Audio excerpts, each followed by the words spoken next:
What really happened with your host, Mike Rivero. You're listening to the Republic Broadcasting Network, where you'll find out what the Fukushima's going on. And aloha, America. Welcome to our show today. It's Monday, October 23rd, 2017, start of a brand new week here. Our phone lines are open, 800-313-9443. Mike is in our control room, ready to answer the phone when you call on in.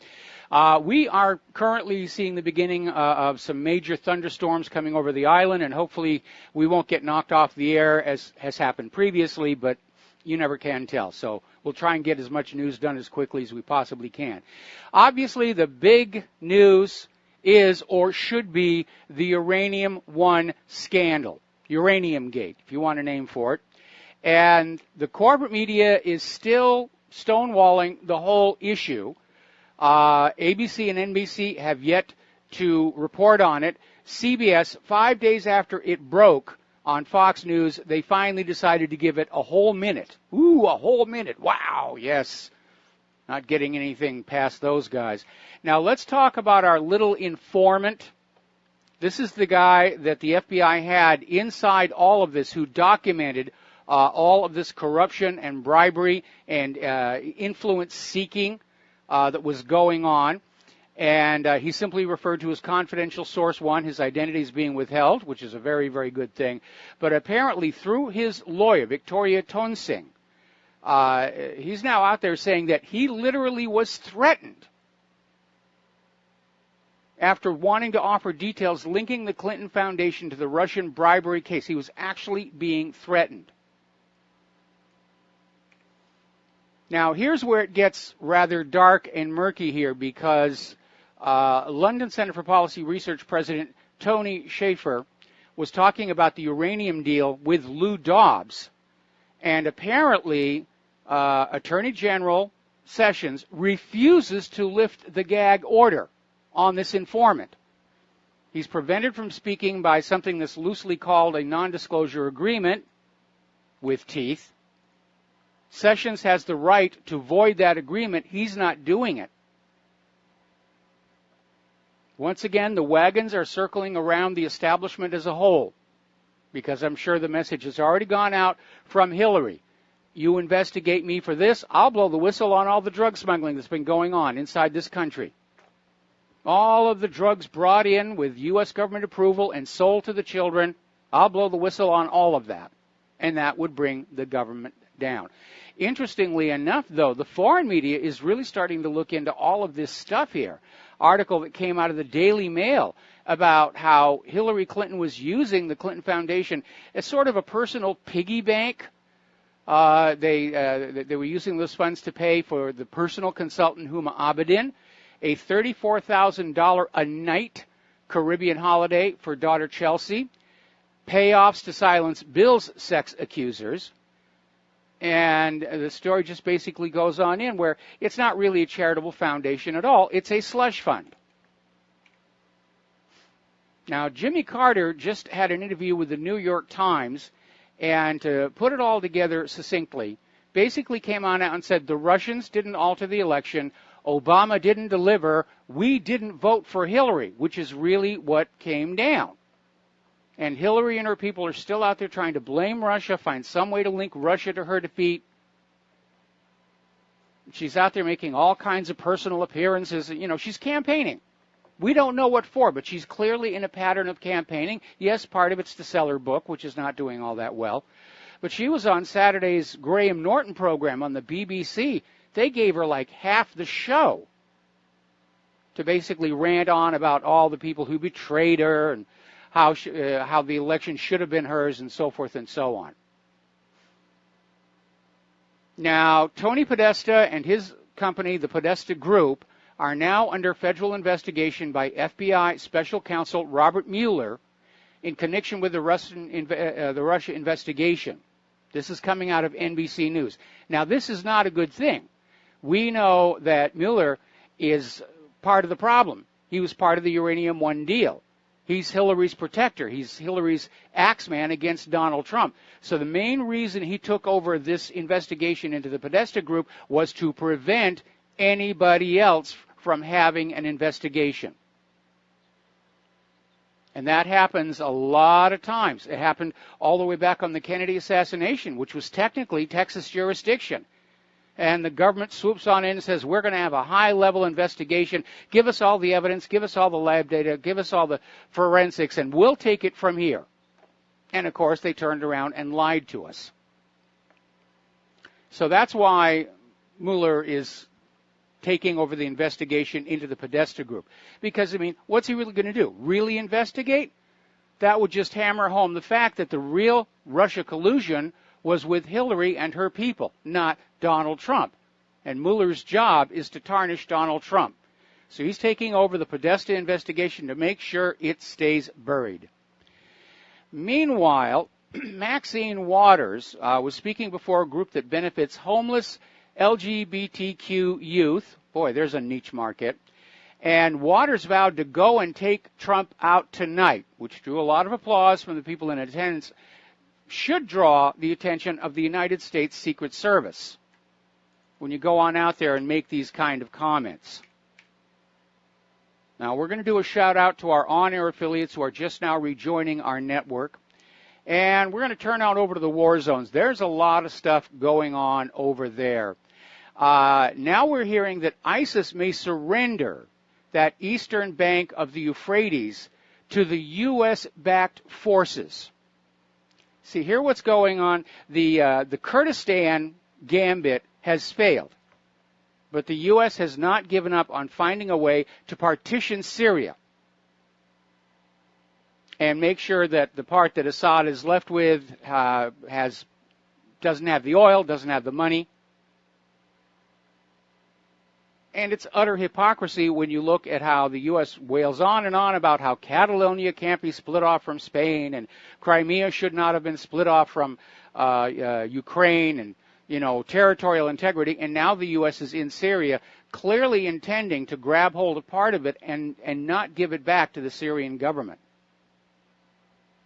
So now there's going to be a negotiated surrender where ISIS is going to surrender the eastern bank of Euphrates, not to the Syrian government, but to the U.S.-backed forces. Now, we're also hearing that the U.S. is considering that Raqqa needs to be a new independent zone within Syria. And there's not much left. I mean, if you look at the city of Raqqa following all the U.S. bombing, it's practically wiped off the face of the earth. It's been carpet bombed. And drone footage looking down on it from above, it very reminiscent of when the United States and Britain bombed Dresden in Germany in 1945, which is generally considered to have been a horrendous war crime. So it's ugly.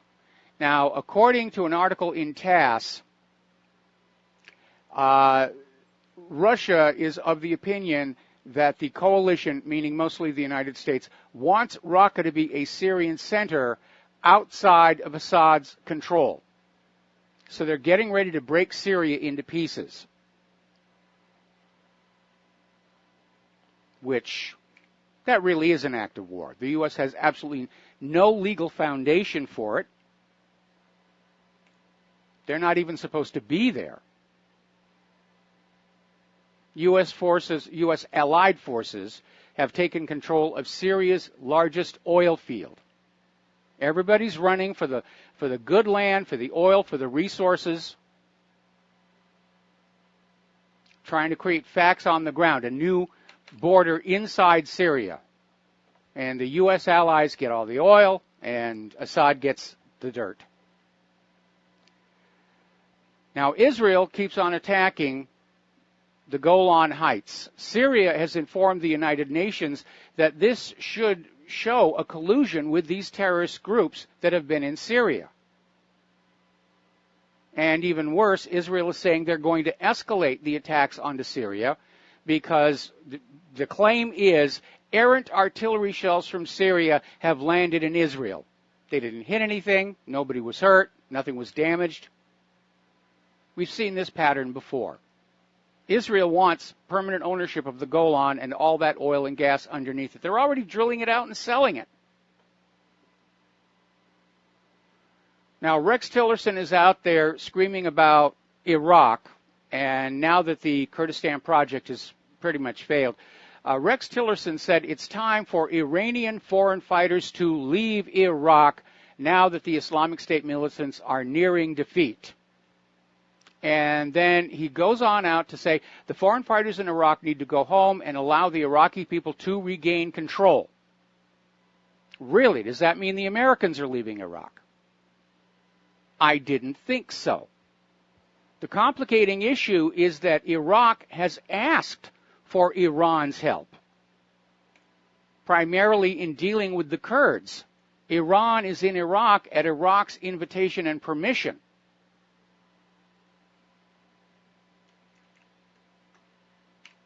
Now, up in Afghanistan, where things have not been going good for 16 years, the CIA is adjusting its Afghanistan strategy in what continues to be an open-ended campaign to tackle terrorism, or at least that's what they're saying.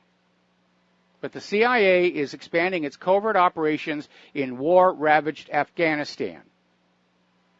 And they're sending in some of their highly experienced officers and contractors, and they're calling them counterterrorism pursuit teams. Well, the problem isn't terrorism up there. The problem is they can't defeat the Taliban. And I think in Afghanistan and in Syria, the U.S. is continuing the fight, not with an expectation they're ultimately going to win, but to avoid the impression that they have actually lost. And they don't care how many of other people's children they're going to send to their deaths. It's important to maintain the image of the invincible American military. Now, as you know, there is still a big, huge stink going on regarding Donald Trump's decertifying the Iran deal and dumping it on Congress, which is likely to impose more sanctions, which would effectively end the deal. And Trump is still out there saying, well, all we want is for the IAEA to start inspecting some other sites that were not part of the original agreement. And Russia is out there saying the IAEA is not authorized to inspect Iran's non-nuclear military sites. For one thing, they're specially trained to look at nuclear facilities. There's nobody there that is really an expert at looking at ballistic missile construction. And again, the deal was IAEA access to all Iran's nuclear sites. The U.S. would lift sanctions. Iran is fully in compliance. The IAEA says so. It's the U.S. impiling more sanctions onto Iran that is in violation of the terms of the deal and the spirit of the deal.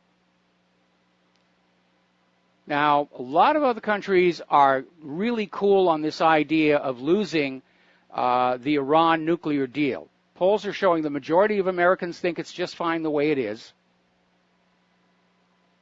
And a lot of Europe are saying, we really don't want to change things. We like the deal the way it is. And so Trump is taking a belligerent tone. He's out there saying, we don't need you on this. Saying the U.S. will unilaterally apply pressure to Iran without the help of the EU. And that's because a lot of those EU countries are ignoring the U.S. sanctions. And Trump came on out and saying, well, if we'd been insistent, Europe would have supported our sanctions, but we allowed Germany and France to keep making money with Tehran. Did you get that? Trump allowed Germany and France to keep making money. That's a very dangerous, bordering on megalomaniac comment to make. Tillerson is out there trying to put pressure on Europe, warning against any investments in Iran. What's Iran going to do? They're going to get investment from China and Russia. They're not thinking this all the way through. The harder the U.S. throws its weight around all over the world, the more and more countries are being bullied by the U.S., turn to Russia and China. They don't want to be part of the American-based economic globalism anymore. It's just not working for them. And that's because the U.S. used its privileged status as holder of the global currency to abuse other nations, to covertly influence them. They weaponized the private central banking system. Now, over in France, Hollande is saying that France will continue to protect their interests in Niger. All of a sudden, everybody's waking up to the realization there's a lot of war going on in Africa that we were not told about.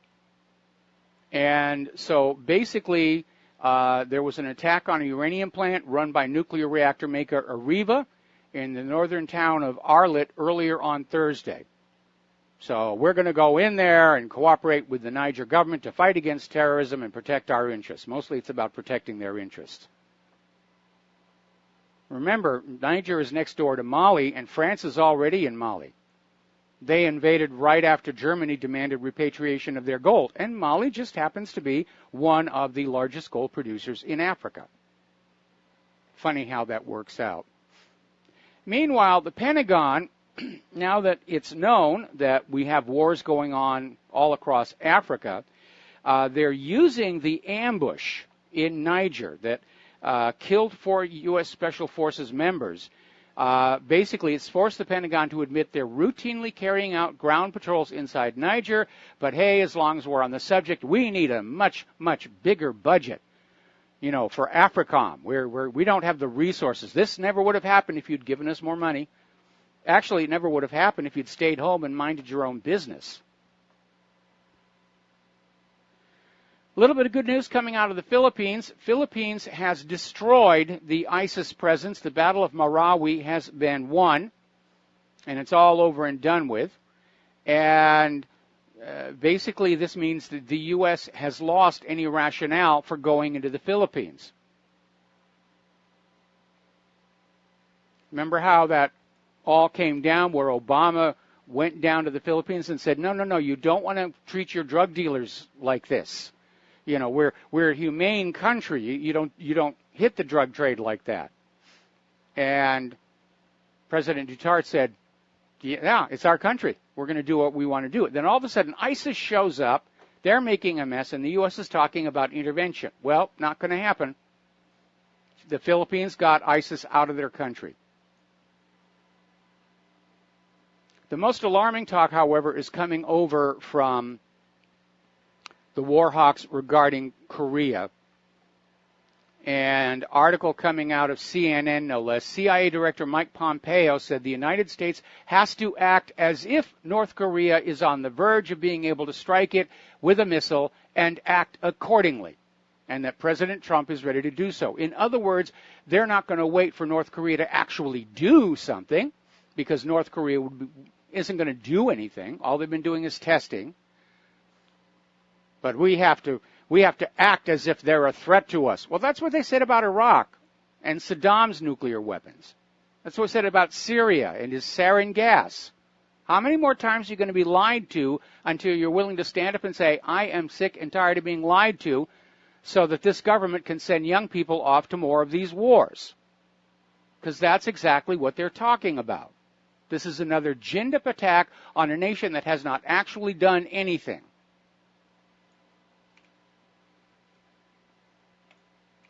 The only threat is that North Korea, or for that matter Iran, won't do as they're told by the U.S. government. It sets a bad example for all those other provinces. Meanwhile, following the exercises they had off the Korean Peninsula last week, the Ronald Reagan has now visited the port of Busan in the southern South Korea, arrived there Saturday, and I guess it's going to hang out for a while. But apparently this exercise included 2 carriers, fighter jets, helicopters, naval ships, and submarines. So it was serious, serious business. We'll be back after these few words. And aloha, America. Welcome back to our show here. Getting on back to Afghanistan, Afghanistan's former president, Hamid Karzai, El Presidente de UNOCAL, is now approaching Russia and asking for their assistance to save Afghanistan from the Americans. Talk about a reversal there. Meanwhile, over in Korea, the U.S. Air Force is preparing to put nuclear-armed bombers back on 24-hour ready alert. This is something they have not done since the end of the Cold War in 1991. And basically, the B-52s will return to a ready-to-fly posture, not seen since the Cold War. 24 hours a day, ready to fly on a moment's notice.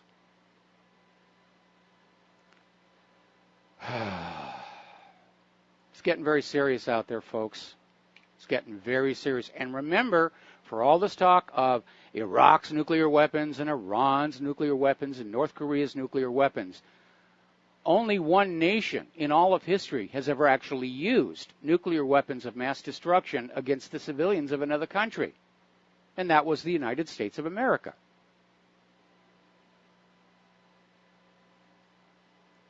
Okay. Now, getting on back to Israel, new development there. A lot of people have been looking at all these investigations and corruption allegations and possible indictment of Prime Minister Netanyahu. And it's a huge embarrassment for the Israeli government. They're already out there screaming this is just a plot by the anti-Semites.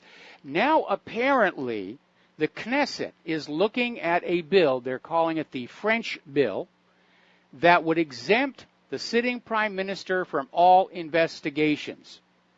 If this passes, this would effectively yank Netanyahu out of this mess of corruption probes. Now, Avichai Mendelblit and Shay Nitzan, Attorney General and the state prosecutor, are lashing out at this, saying ignoring real criminal suspicions harms the state, can lead to the gravest consequences. Yeah, it can. In a mature republic, nobody is above the law. Unfortunately, we're seeing it all over our country. Hillary Clinton was above the law regarding Title 18. Now Netanyahu's going to be above the law regarding his crimes and corruptions.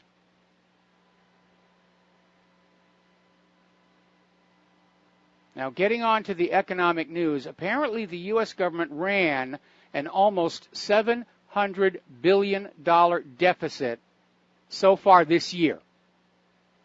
It is spiraling out of control and reaching catastrophic levels. There are red lights flashing all over of an imminent correction. They can't keep propping up that stock market the way they have been because the stocks are so overvalued. That's a severe downward force on the price of a stock is its real value. The U.S. government is hopelessly in debt. They could never, ever pay it off. And, of course, that is by design of the private central banks. Because while they're in operation, they generate more debt than money with which to pay the debt, and that is the trap. That is how private central banks enslave nations. And we need to wake up and realize that private central banking is not about the community, it's not about the people, it's not about the nation. It is all about their own wealth, power, and control. And that's exactly what's going on here. Wealth, power, and control. We all need to be private central banking heretics. So, seeing more indications of retail closures. They can't even stretch it out into the holiday shopping season, which I guess is just about, well, it's sort of underway now. If you go into the malls, they've got decorations and stuff all over the place. But it will really crank up as soon as we're out of Halloween. Thanksgiving, just a road bump. Just a road bump. But Claire and I were looking at our local mall, just all these retail vacancies. They can't keep stores in that mall. Nobody's got money to buy stuff. All right, we're going to take another break for commercials. Do join us on the air, 800-313-9443, and we'll be right back. And aloha, America. Welcome back to our show here. Now, down in Spain, the break between Catalonia and Madrid is widening. Basically, Madrid is exercising part of their constitution to reimpose direct control by Madrid, taking away Catalonia's autonomy. And it's being described as the worst attack on democratic institutions since Francisco Franco was in power. And he was a hardcore fascist. So basically, Catalonia is saying they're going to proceed with a declaration of independence.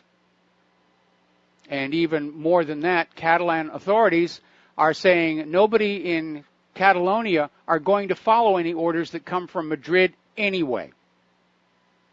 So everybody is definitely dug in there. Spanish Prime Minister Mariano Rajoy has announced plans to basically fire the region's government and curtail some of the powers of its parliament. And the Catalan parliament will meet on Thursday to decide on their response. But I think, unfortunately, sadly, tragically, it's going to end in bloodshed. Catalonia is not the only place. You have Italy, the Lombardia region, and over by Venice are about to have independence referendums. Everybody wants to break free of the globalists, and the globalists are fighting back just as hard as they can. George Soros just transferred another $18 billion, with a B, of his own fortune into the Open Society Foundation. So they're getting ready for a big, dramatic push to try and resell the entire world on what a wonderful place this will be if we're all under a single global government. And we know that is a flat-out lie. Because the larger a government gets, the larger a country gets, the more abusive of the people that government becomes. We're seeing it in this country. We're seeing it in Brussels. The European Union was supposed to be a free trade and free travel zone only. And over time, Brussels has just grabbed more and more power and authority, intruding into more and more of the member states' internal politics. And then member states aren't liking it. And a lot of them are now straining at that leash.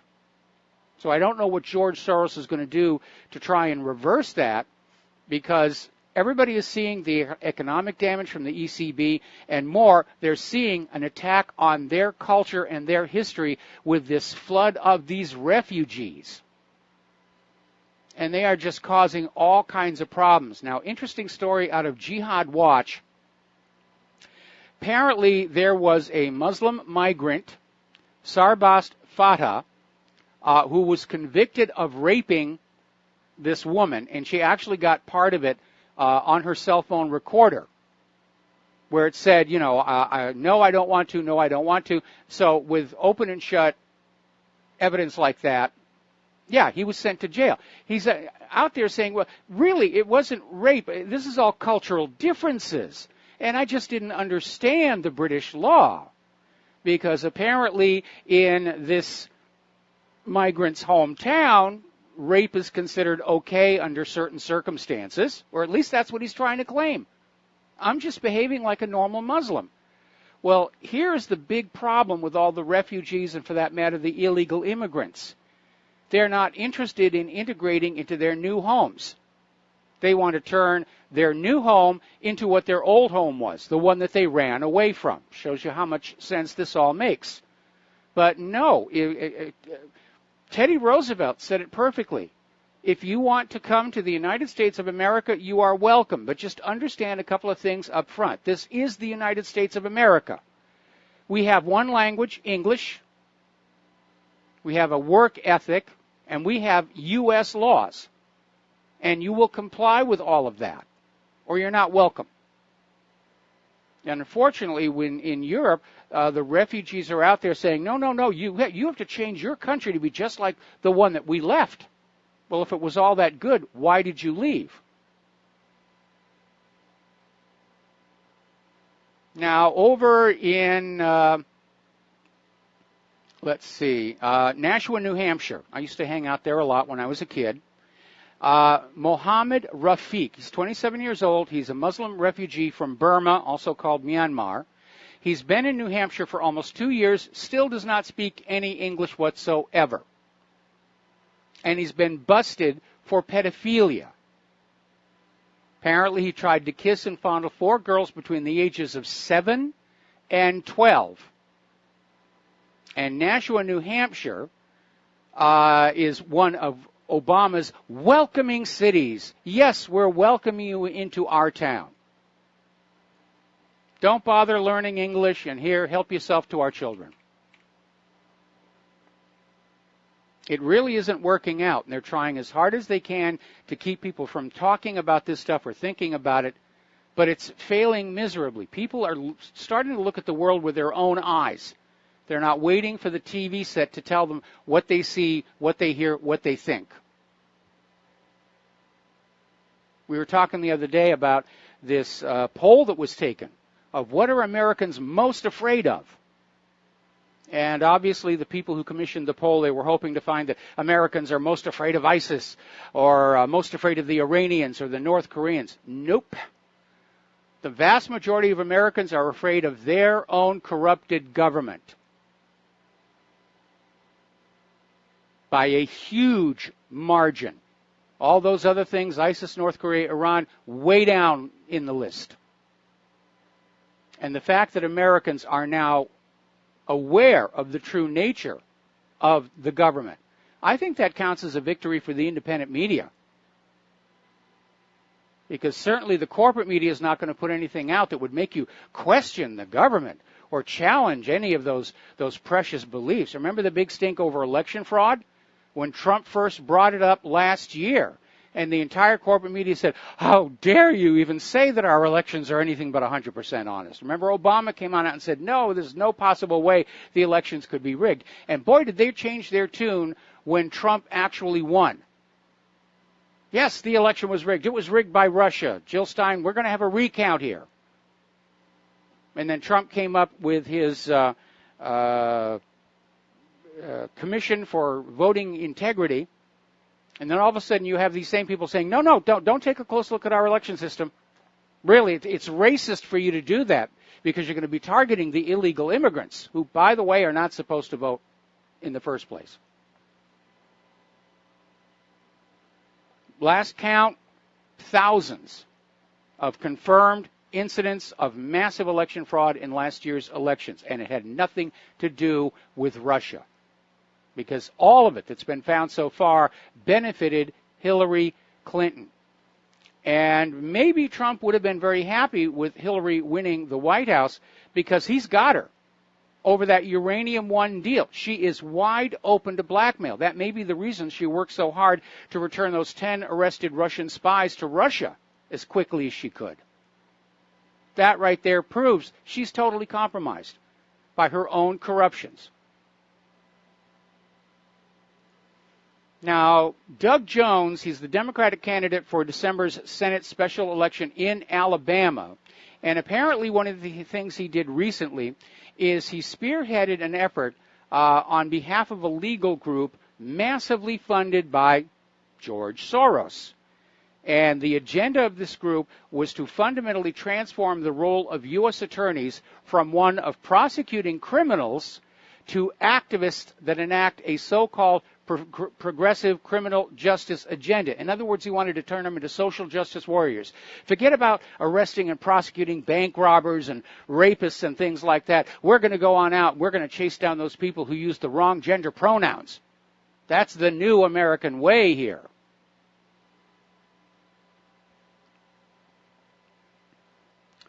Okay, so let's see. What do we have here?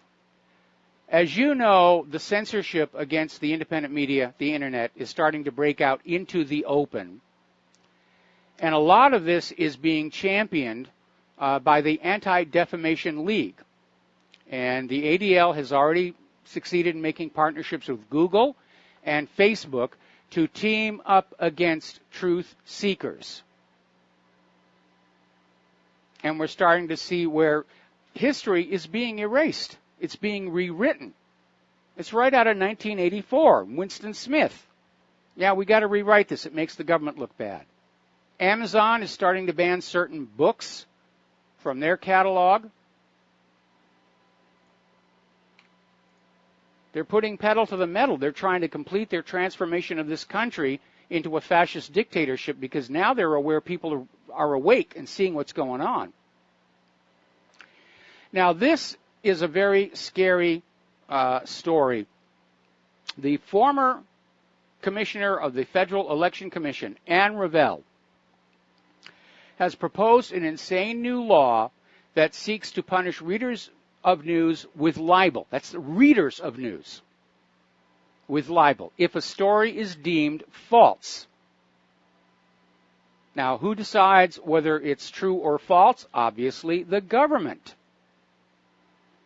And so she basically put together a document, a position paper, titled "Fool Me Once, the Case for Government Regulation of Fake News." And the goal is to improve voter confidence.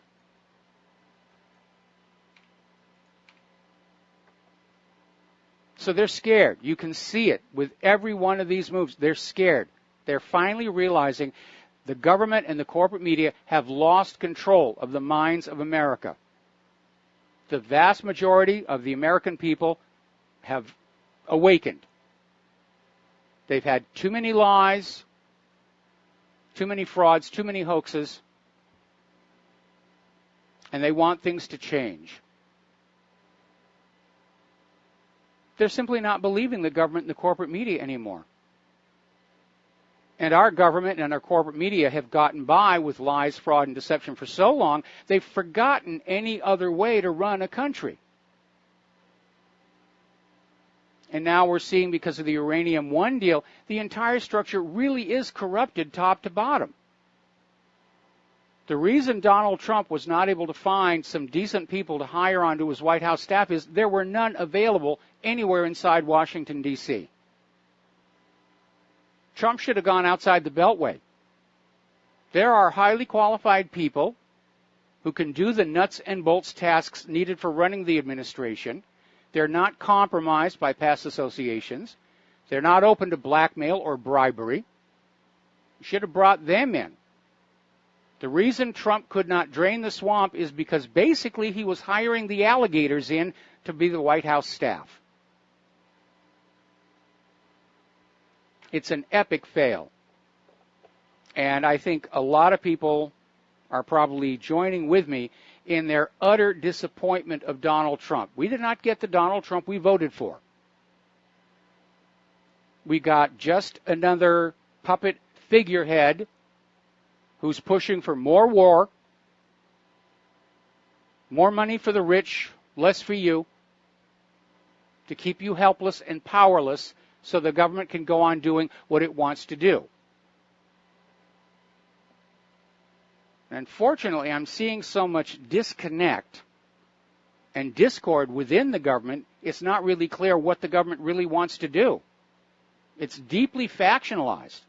And you've got this faction wants to do this part, and this faction over here says, no, we got to do this. And I'm sorry, Donald, that the job isn't what you thought it was going to be, but you did want the job, and we did help you get it. But especially with the war policy, this is not what you promised us. You promised the American people who voted for you in sufficient numbers to overcome the election fraud used against you, that we were going to get out of this global intervention business, bring all of our people back home, and start working on rebuilding this nation and its infrastructure, because it is in terrible, terrible condition right now. We're in a wartime economy. We've been in a wartime economy for over a decade. And that means every bit of wealth that gets sucked out of the people gets sent to buy bullets, bombs, bandages. And our nation is being allowed to rot with neglect. The fire breaks aren't being kept open in California. The aqueducts are being allowed to leak millions of gallons of usable water into places where it's not needed. The roads are cracked. The rail system fragile. We've got dozens and dozens of bridges and dams, which experts are saying are on the edge of collapse. Because all the money is being poured into that war machine. And when we lose that war, as I fear that we will, even if it goes nuclear, we're going to be left with a country that doesn't have an infrastructure that can support easily the rebirth of industry and agriculture, non-GMO agriculture. We're rapidly devolving into third world status. Our entire economy is based on illusion, market rigging. It's beginning to appear that America's military might isn't all that mighty, except for the nuclear weapons, and everybody's nervous about those. Our media does not inform. Our schools do not educate. We're really showing all the signs of being a fascist economic dictatorship. And Americans need to wake up and realize that. So, I don't know what's going on with Trump. I was trying to give him the benefit of the doubt that he's been compromised or threatened or bribed.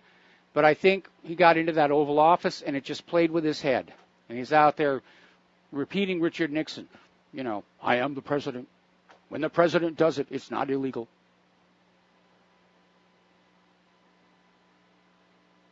It's very hard to watch this happening to this country. I've been watching it closely for almost a quarter of a century since I started the blog, and a little less intently for all of my life. And I can tell you, this is not the country that I knew when I was young. And maybe I was living in a world of illusion then, but the illusions are over and things are looking bleak. We'll be back with a phone call after these few words. Aloha, America. Welcome back to the show. And I noticed the corporate media is putting a lot of focus on this ambush in Niger. Looks like they're trying to whip up support for we've got to go into Niger and deal with ISIS and Al-Qaeda there. Let's take some phone calls here. Bob in Michigan, aloha. Welcome to the show. What's on your mind? Good afternoon, Michael. Good afternoon.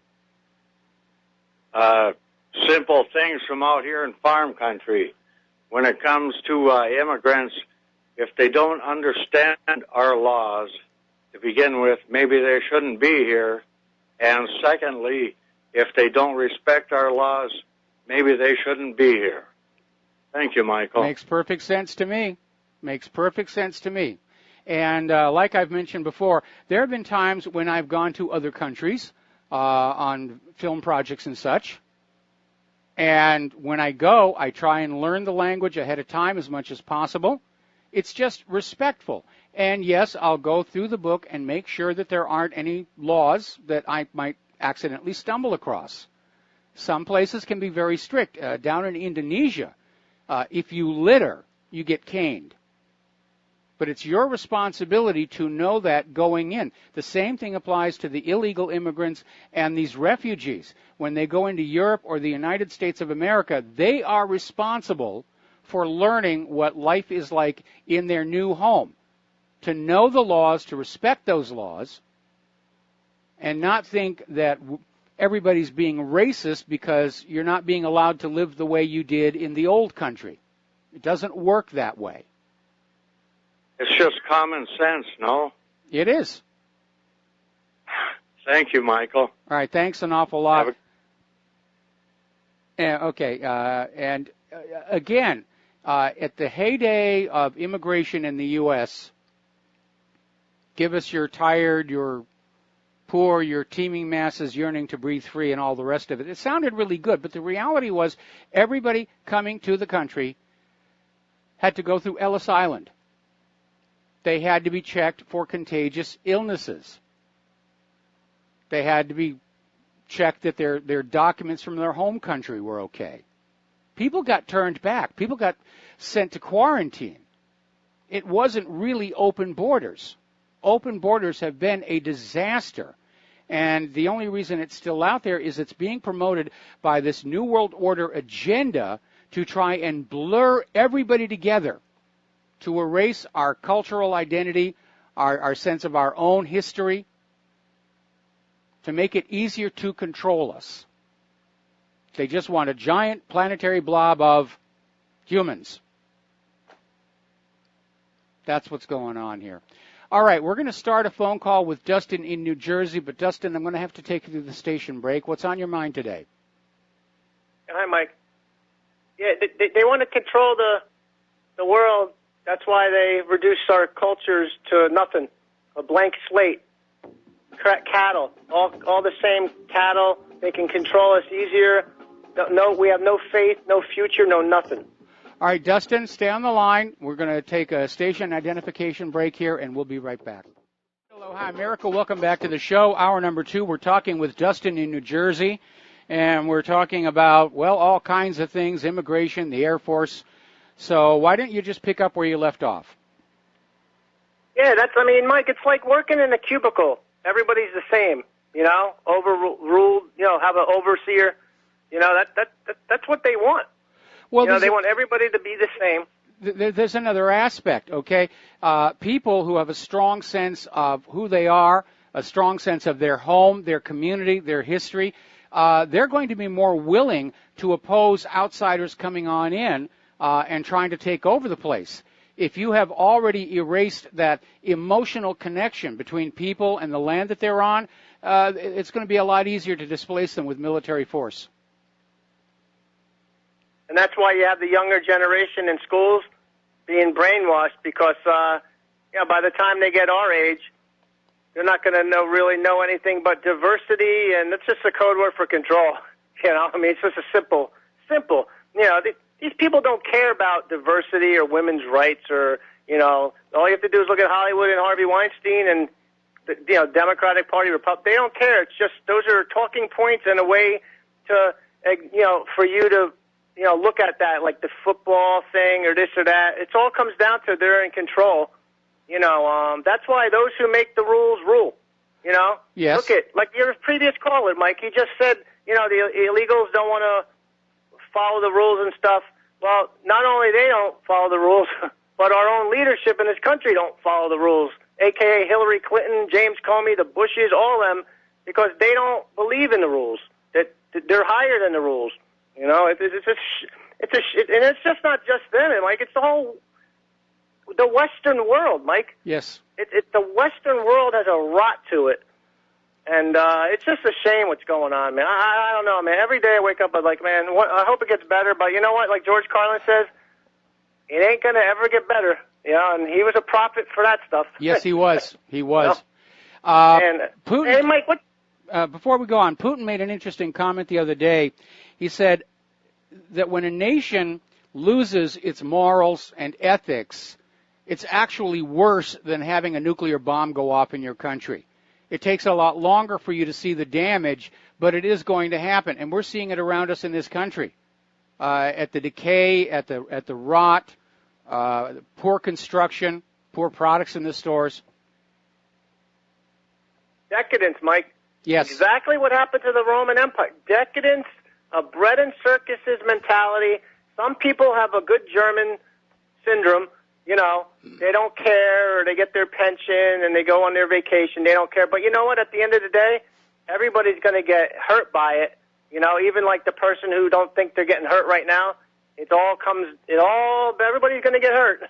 That was the lesson of the good Germans. They stayed silent. They just turned a blind eye to what was going on around them and figured they would keep out of trouble, and they wound up losing their entire country. Yep. Hey, Mike, real quick on what's your take on the nuclear-ready B-52s and B-1 bomb? What do you make of that, like, all of a sudden? Well, it's basically Major League saber rattling, where they're going to keep these aircraft on ready-to-fly status 24 hours a day, which is something they did all the way back in the Cold War, but they haven't done it since 1991. So at this point, it appears to be symbolic. What's really alarming is in reading some of the stories about this, they're not just aimed at North Korea. All of a sudden, the U.S. seems to be bringing their nuclear arsenal back online to use against anybody who's going to be an upstart. And my guess is probably they're going to be aiming some of that at Russia, who was our nemesis in the last Cold War. And that's what these people want. They want a new Cold War with an American people who are so scared of the Russians because of all the propaganda they see on TV that they forget all about our own domestic crime, corruption, It's been going on. We cling to the legs of Big Daddy government and say, save us, save us, save us from the evil Russians. Here, take my money, take my children. And I don't think it's going to work this time because the American people are much more sophisticated. They're much less naive. Again, going back to that poll, the majority of Americans think the biggest threat that they face is our own corrupted U.S. government. So it does seem like a bunch of these old Cold War fossils are really starting to reassert and say, yeah, we're going to go back to having missiles and bombers on alert. It'll be fun. Hey, Mike, what was his name who did Driving Miss Daisy? Morgan Freeman. Morgan Freeman. What was the name of that group? That was before that was Prop or Not. And now there's a one in Britain. You know, that one in the UK, there's a new one. And they're, going after RT. And, anybody who follows RT is Russian propaganda. And remember they listed Ron Paul. Yes. Liberty Report. As like as working for the Russians, basically. They said the same thing about me, my website. That was in the Washington Post. WhatReallyHappened.com is an arm of Russian propaganda. These people are sick, Mike. Just ideology is sick.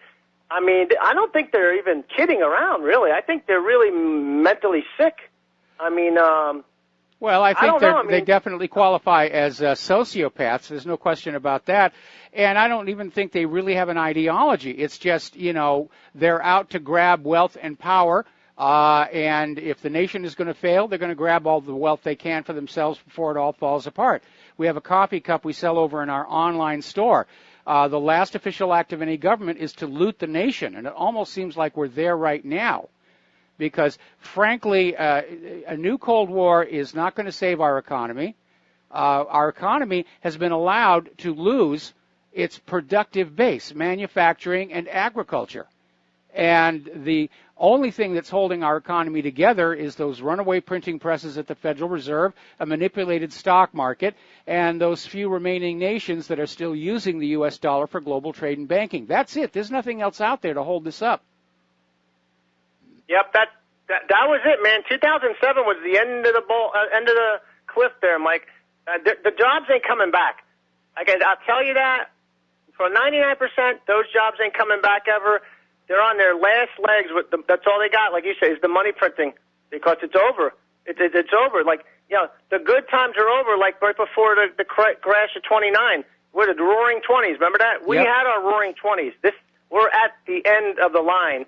And, all right, thanks, Mike. Have a good show. All right, thanks an awful lot, Dustin. And before we take more phone calls, we're going to do a shout-out to our on-air affiliates who are just now rejoining the network.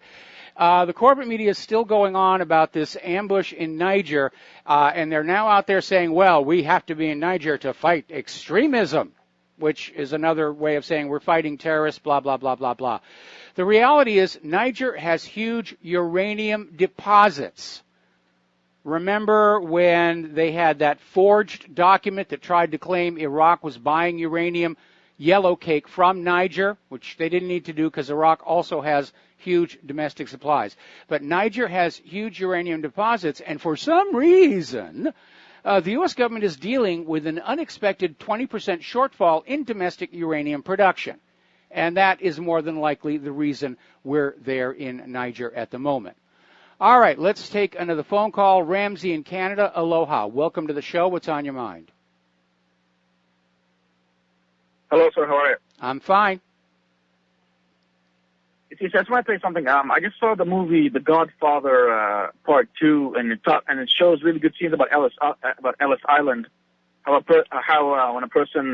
a foreigner comes in, what he has to go through. It's talking about Don Corleone when he was a much younger person. Yes. Now, I want to ask you a question. What do you think of the speech that George Bush did on Trump? Okay. Well, again, we're seeing that narcocracy. They're all standing up to attack Donald Trump and keep the focus off of what was going on with the Clinton Foundation, because they're all afraid if that starts to unravel all the way back to the CIA's drug running in Arkansas in the 1980s, that is a scandal that really will bring down this government. And so everybody's on the attack. That's why Maxine Waters is out there saying, I'm going to take him out. They're scared out of their minds because they're all open to indictment, prosecution, and jail time for their various participations in all of these different corrupt schemes.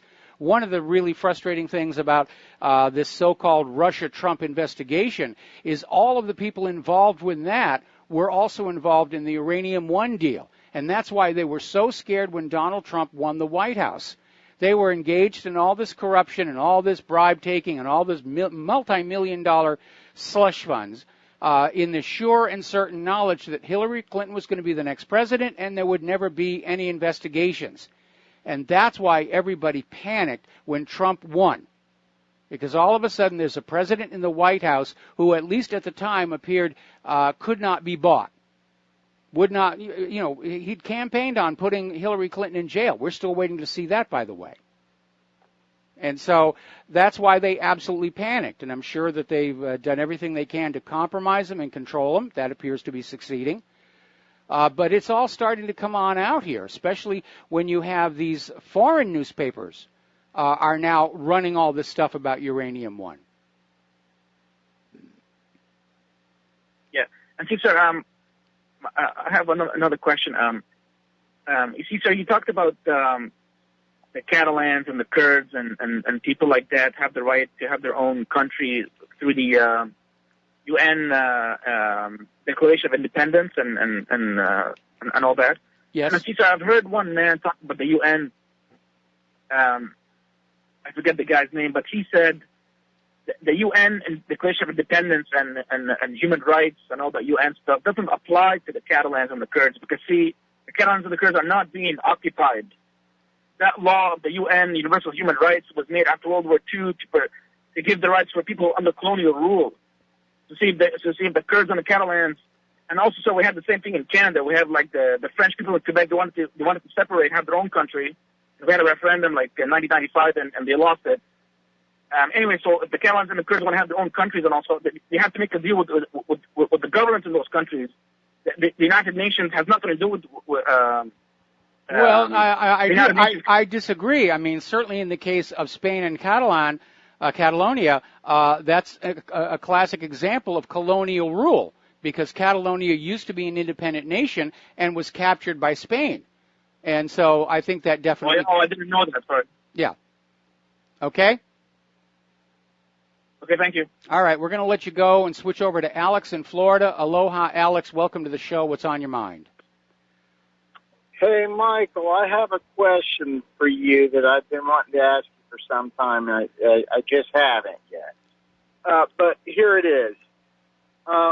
Is Trump really a warmonger, or is he basically doing what he can do as far as his actions not going into war, but he's letting the military-industrial complex, beat the dog with the stick, or at least try to? Well, I mean, I don't think it's so bad, but what is he doing? Could you tell me? Well, basically, again, Trump campaigned on an end to U.S. interventions in other countries. We were going to stop being the policeman to the world. Certainly, the military-industrial complex, all the defense contractors, they were not happy with that. They want not always the reality of war, but the threat of war, because it stimulates their business. Now, there's nothing in Donald Trump's pre-White House background to suggest that he himself was a natural war hawk and aggressive, but he is a money man. And right now, I'm sure he's being told that the quickest and fastest way to get the U.S. economy running again is with another series of wars, because that's what worked in 1907 and 1929. And unfortunately, it makes the economy great for the purveyors of war machines at the expense of everybody else. Yeah. Well, I do respect the fact that you are holding Donald Trump's feet to the fire, and I think that more people need to do that. But I think that I don't think he's nearly as bad as, say, Obama or the Bushes were. I think when we look at his actions, I don't think they're quite as bad. And I think that, who knows, maybe he may be in the process of getting us out of Afghanistan. And maybe he's doing his best right now.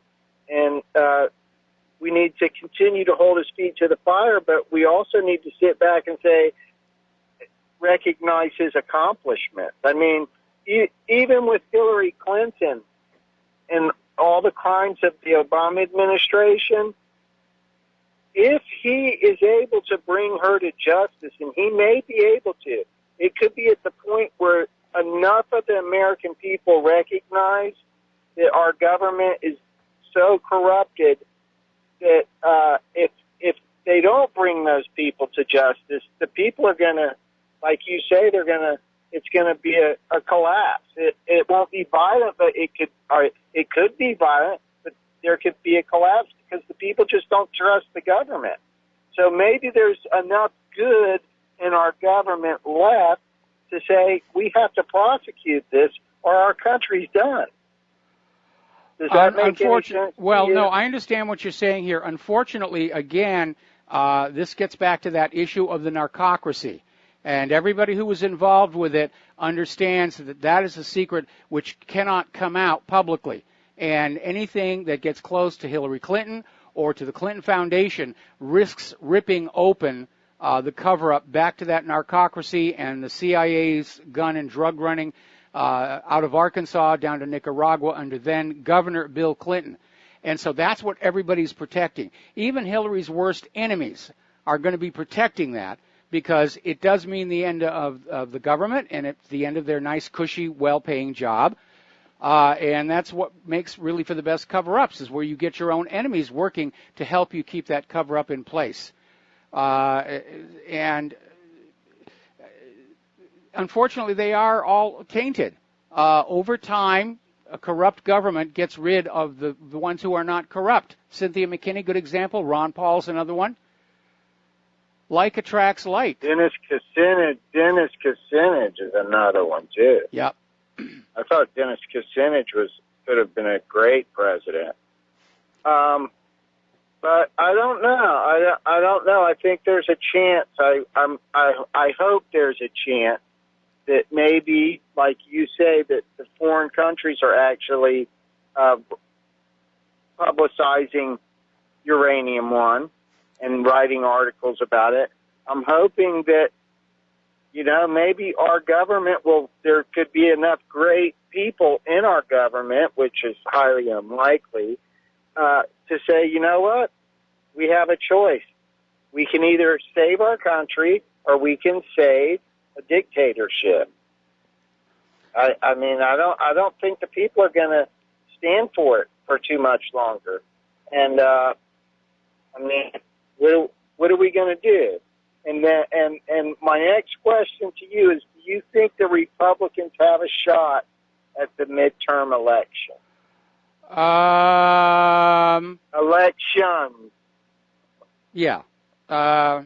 It's kind of hard to say right now. Apparently, the Democrats are still dealing with the fact that their donors have dried up. Their regular grassroots donors have pretty much dried up ever since that debacle with Bernie Sanders. Of course, I'm sure that Hillary will dip into that slush fund over at the Clinton Foundation and try and make it up. But at this point, I think there's two factors. Right now, because of Hillary, the Democratic brand is seriously damaged. And it's not just Hillary, it's Debbie Wasserman Schultz and all the rest of that. At the same time, I think a lot of Americans are very disappointed in the Republicans for, in many cases, obstructing things Trump was trying to do, such as Obamacare. So at this point, it's up in the air. It's hard to say. We obviously have another year to get through before the midterm elections, and a lot of things could definitely change. Yeah, I'll just end with saying that I do think that maybe the military-industrial complex is basically doing what it is going to do, and Trump really may not be able to do anything about it, but maybe talk with them.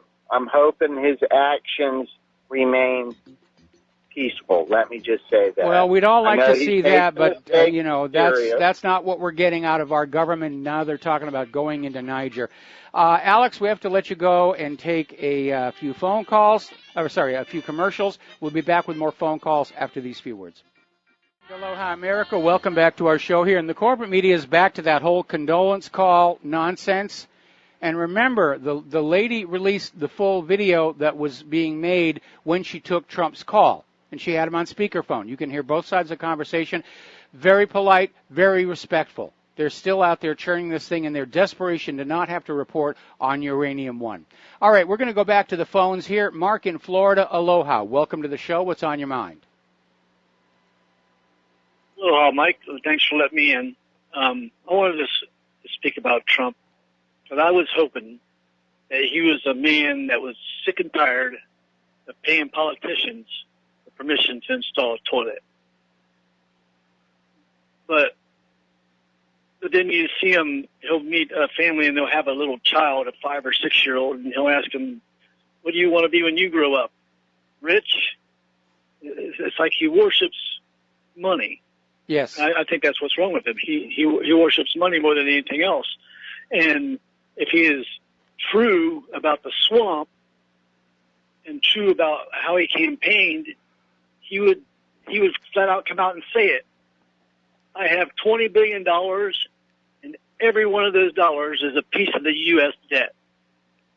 In order for us to get rid of the U.S. debt, we have to get rid of this fake pieces of fiat currency that we use that we call money and go back on a gold or silver standard or an honest money system, one way or another. Well, the last president who took that, the Federal Reserve on like that was John F. Kennedy with his U.S. notes, and we all know what happened to him. Well, then Donald would come out and say, and I would love to do that, except the FBI and the CIA has shown me the video of John F. K. trying to drain the swamp. So it's not going to happen, people. At least come out and tell the people. I mean, it goes way back. Lindbergh tried to expose it. Yep. James Traficant. Yep. What a fabulous man. And they just eat him alive. And Donald, at least Trump, be an honest man, come out and say, hey, if I try to fix this without all of you, and I need every governor and every county commissioner and everybody helping me drain this swamp, except they're the swamp we got to drain. And that's what the problem is. He can't do it by himself, and he can't do it Congress, and he needs every governor and every county commission to help him drain this swamp, because this whole, the lawyers and the judges, and they're all in there, lawyers and judges, they are the swamp. And that's what he needs, and without us behind him, we got to do it. We got to be on the ground helping him, or no one's going to get it done. Well, the best thing that we, the American people, can do is simply de-link and just say this government is not in compliance with the Constitution. Therefore, it is illegitimate. It is null and void, and I'm not going to fill out the paper forms anymore. I'm not going to give you the lives of my children for your wars. I'm just going to ignore you. Go bother somebody else. I have no intention of listening to anything you have to say because I've been made an utter fool of before the eyes of the world way too many times. Well, even look at what's going on with the shooting in Vegas. Yes. There's no information coming out of all the dead people and all their funerals and 500 people in the hospital. Where all these?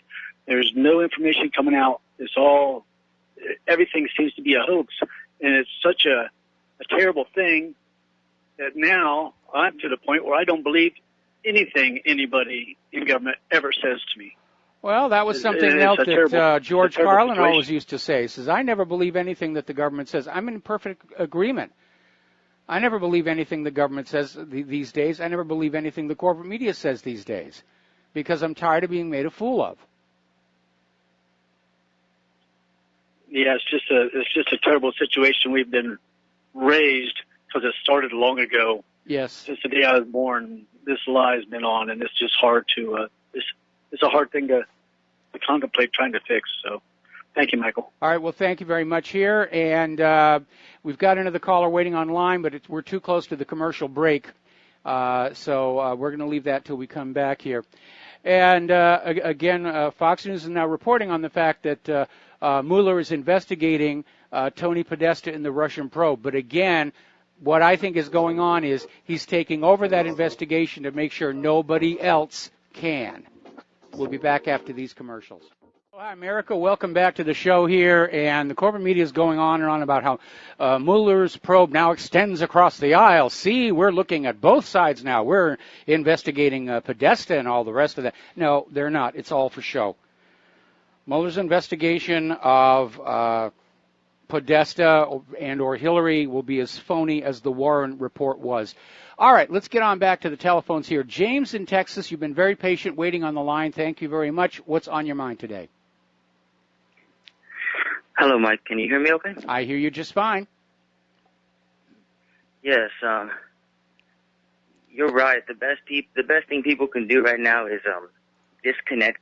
Not only disconnect from the system, but become your own central bank, because nothing's really going to change. What is going to change, though, is you're going to start seeing them try to do everything they can to make sure that you don't have a buffer. Like, for instance, with the demonetization of our coinage, like the best story that you could tell people is probably ask them, what is the difference between 1964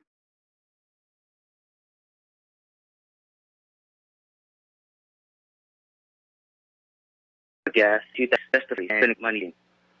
Well, obviously, the difference in prices between the 60s and today is all about inflation. Because that's how the Federal Reserve tries to deal with much of the debt, is trying to simply inflate that debt away. And it results in higher prices for us. And the problem is that prices are going up higher than wages and salaries, and that's why the American people are suffering so hard. So do you see them, I get, because there's a lot of Goldman Sachs people up there, right? So what do you think is their plans now? What do you think the plan is, once this?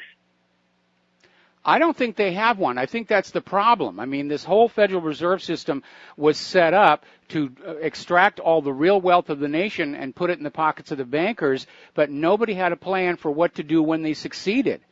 And that's why they're thrashing around right now. And a lot of it is just, all this paper, imaginary money. They're trying to pretend the derivatives problem has gone away. It has not. And at some point, it is going to start coming apart. And we're hearing some very respected economic experts are saying the red lights are flashing, that no amount of instantly created money poured all over Wall Street is going to keep this hoax going much longer. There's going to be a panic, and there's going to be a run. Once you see them demonetize, once you see them devalue the nickel, then that is going to be the basically red flag for everybody, because the nickel is the last bit of real money any normal people have to gain. Because when you think about it, copper is really it's what the working and poor use. Silver and gold were more and more international. Yeah, you would get those if you were working good as a laborer or in a good job, but copper is really the thing. And once you see that nickel change to like a ceramic, or something. Well, we've known that ever Why since would they? They took all the silver out of the coinage, and even the silver content, nickel content in the nickel is in decline. It's now an alloy with other metals, just like there's no more real copper in the penny. It's an aluminum alloy that's been plated. And they're trying to make the money imaginary rather than actually carry value. And the next step is to say we don't need all these coins. The next step their excuse is it costs too much. Their excuse is it costs too much. And it only costs them a couple of million, but that's a drop in the bucket when they're spending hundreds of billions and trillions. That's how you know they're trying to take any safety net from normal people. That's how you could tell right there. So I think that's the red flag too, right there. That's going to be a big red flag. Well, we know we need to just save and get into tangible. We know the safety net is fraying at the edges. We know that Social Security is tremendously underfunded for the expected outflows that are going to happen as more baby boomers finally retire. All of those social safety systems They're eroded. These government agencies that are supposed to be looking out for the welfare of the American people, they're not doing their job. SEC turned a blind eye to Bernie Madoff. Minerals Management Service ignored the fact that the Deepwater Horizon's manual blowout preventer was 4 years overdue for required annual maintenance. So they're on the side of the corporations, and they let the American people just deal with the aftermath, the fracking fluids in the water, the tap water that catches on fire, radiation in our food. They simply don't care. It's all about grabbing more money. And like Putin said, you know, when a nation loses its moral compass, when it loses its ethics, ultimately the devastation is worse than being hit with a nuclear bomb. That's why they need to, once they lose control in this collapse, we need to realize that getting paid for maintaining our equipment, that the payment is the clean water, the electricity, the running roads. Even though we may not have a monetary system, it's not going to be like that forever. But before we get that, we need to understand that that's our payment, maintaining these infrastructures, because that's the payment, is the clean water, the roads, the electricity, you know. We have to have a good infrastructure. Well, thank you, Mike. I think you're welcome. Thank you. We're going to let you go here. But, yeah, we have to have a good infrastructure to support efforts to reindustrialize, to support non-GMO agriculture. But unfortunately, and again, we saw this in Flint, Michigan, decisions are being made without regard to long-term consequences. It's just get it working now. You know, I need to look good for the next election. And that was basically it. And there's way too much of that thinking going on at all levels of government, where they're not really thinking, what is this going to be like 10 or 20 years down the road? Good example would be all these so-called green alternative energy systems that were being promoted alongside human-caused global warming. And they've cost huge amounts of money in subsidies. They've never penciled out, and most of them are starting to break apart because they weren't built to any quality to begin with. All right, let's go to Frank in North Carolina. Frank, aloha. Welcome to the show. What's on your mind? Yeah, thank you. I was just going to point something out. The search terms to find this story might be Fox News. I don't know for sure if that's Fox News like Hannity, Bill O'Reilly, or if it's some other Fox News, but I don't know if it's Radio Fox News Division or whatever, but they had to apologize. Navy SEAL. They had some guy on. They were promoting him as a Navy SEAL, and I don't know what his spiel was, but they basically had to apologize because somebody heard it and knew the guy was not a Navy SEAL, had never been a Navy SEAL, and they didn't like it, so they started causing raising a stink over it, and Fox had to come out and apologize. Yeah, the guy, we made it up. The guy wasn't a Navy SEAL, but it just goes back to what we were talking about with a caller, 2 or 3 callers ago. I don't believe anything that I see. In fact, just because the mainstream media is putting forth a news story, that is enough reason for me to wonder, okay, what are they trying to do here? Because, it's mostly agenda-driven. Like you say, the only thing they really ever get right that you can count on is sports scores, and that's after the game. They're reporting the score after the game is over, and I don't care about those anyway. They usually get the weather wrong. The other stuff is agenda-driven, and even when they're trying to get it right, they're so lazy and so inept, they usually get major details of the story wrong anyway. So anyway, some guy, you run into these stories every now and then with these guys claiming to have been a Navy SEAL, and a lot of times they're lying. You always want to ask for absolute proof. DD 214, something like that. If somebody's telling you they were a Navy SEAL, they probably weren't. It takes me back to when I was really irate, though, when they were promoting, they were having this one or more Navy SEALs on promoting, the idea that they had killed Osama bin Laden. Yes. Last time, whatever year that was. That really pissed me off. And, the guy's going around and he's people are basically throwing parties for the guy, and he's a big hero and everything. And it was all freaking, in my opinion, a pack of lies. Well, that's the corporate media's stock and trade. They're not here to tell the truth. There's no law that says they have to tell the truth. And they do lie. That's what they're paid to do by their owners and other people with influence, whether it's the U.S. government, the Israel lobby. They're here to sell you the next illusion you are supposed to believe in to get you to do what somebody else wants you to do. I mean, the corporate media has declined a long way from the days of Edward R. Murrow. And even when Edward R. Murrow had the courage of character to stand up against Joe McCarthy, a lot of people in his own industry said, no, you don't want to do that. You don't want to go up against the government. You don't want to annoy them. They won't let us on Air Force One or some such similar nonsense. But the fact is, right now, the way the corporate media is organized, anybody with ambitions to be a new Edward R. Murrow, they're not going to get hired in the first place, or they're going to get shoved over on, the science desk, or they'll be let go under some other pretext. Because the corporate media is the ministry of propaganda, and that is their job. And again, the laws that said the U.S. government cannot propagandize the American people have all been rescinded.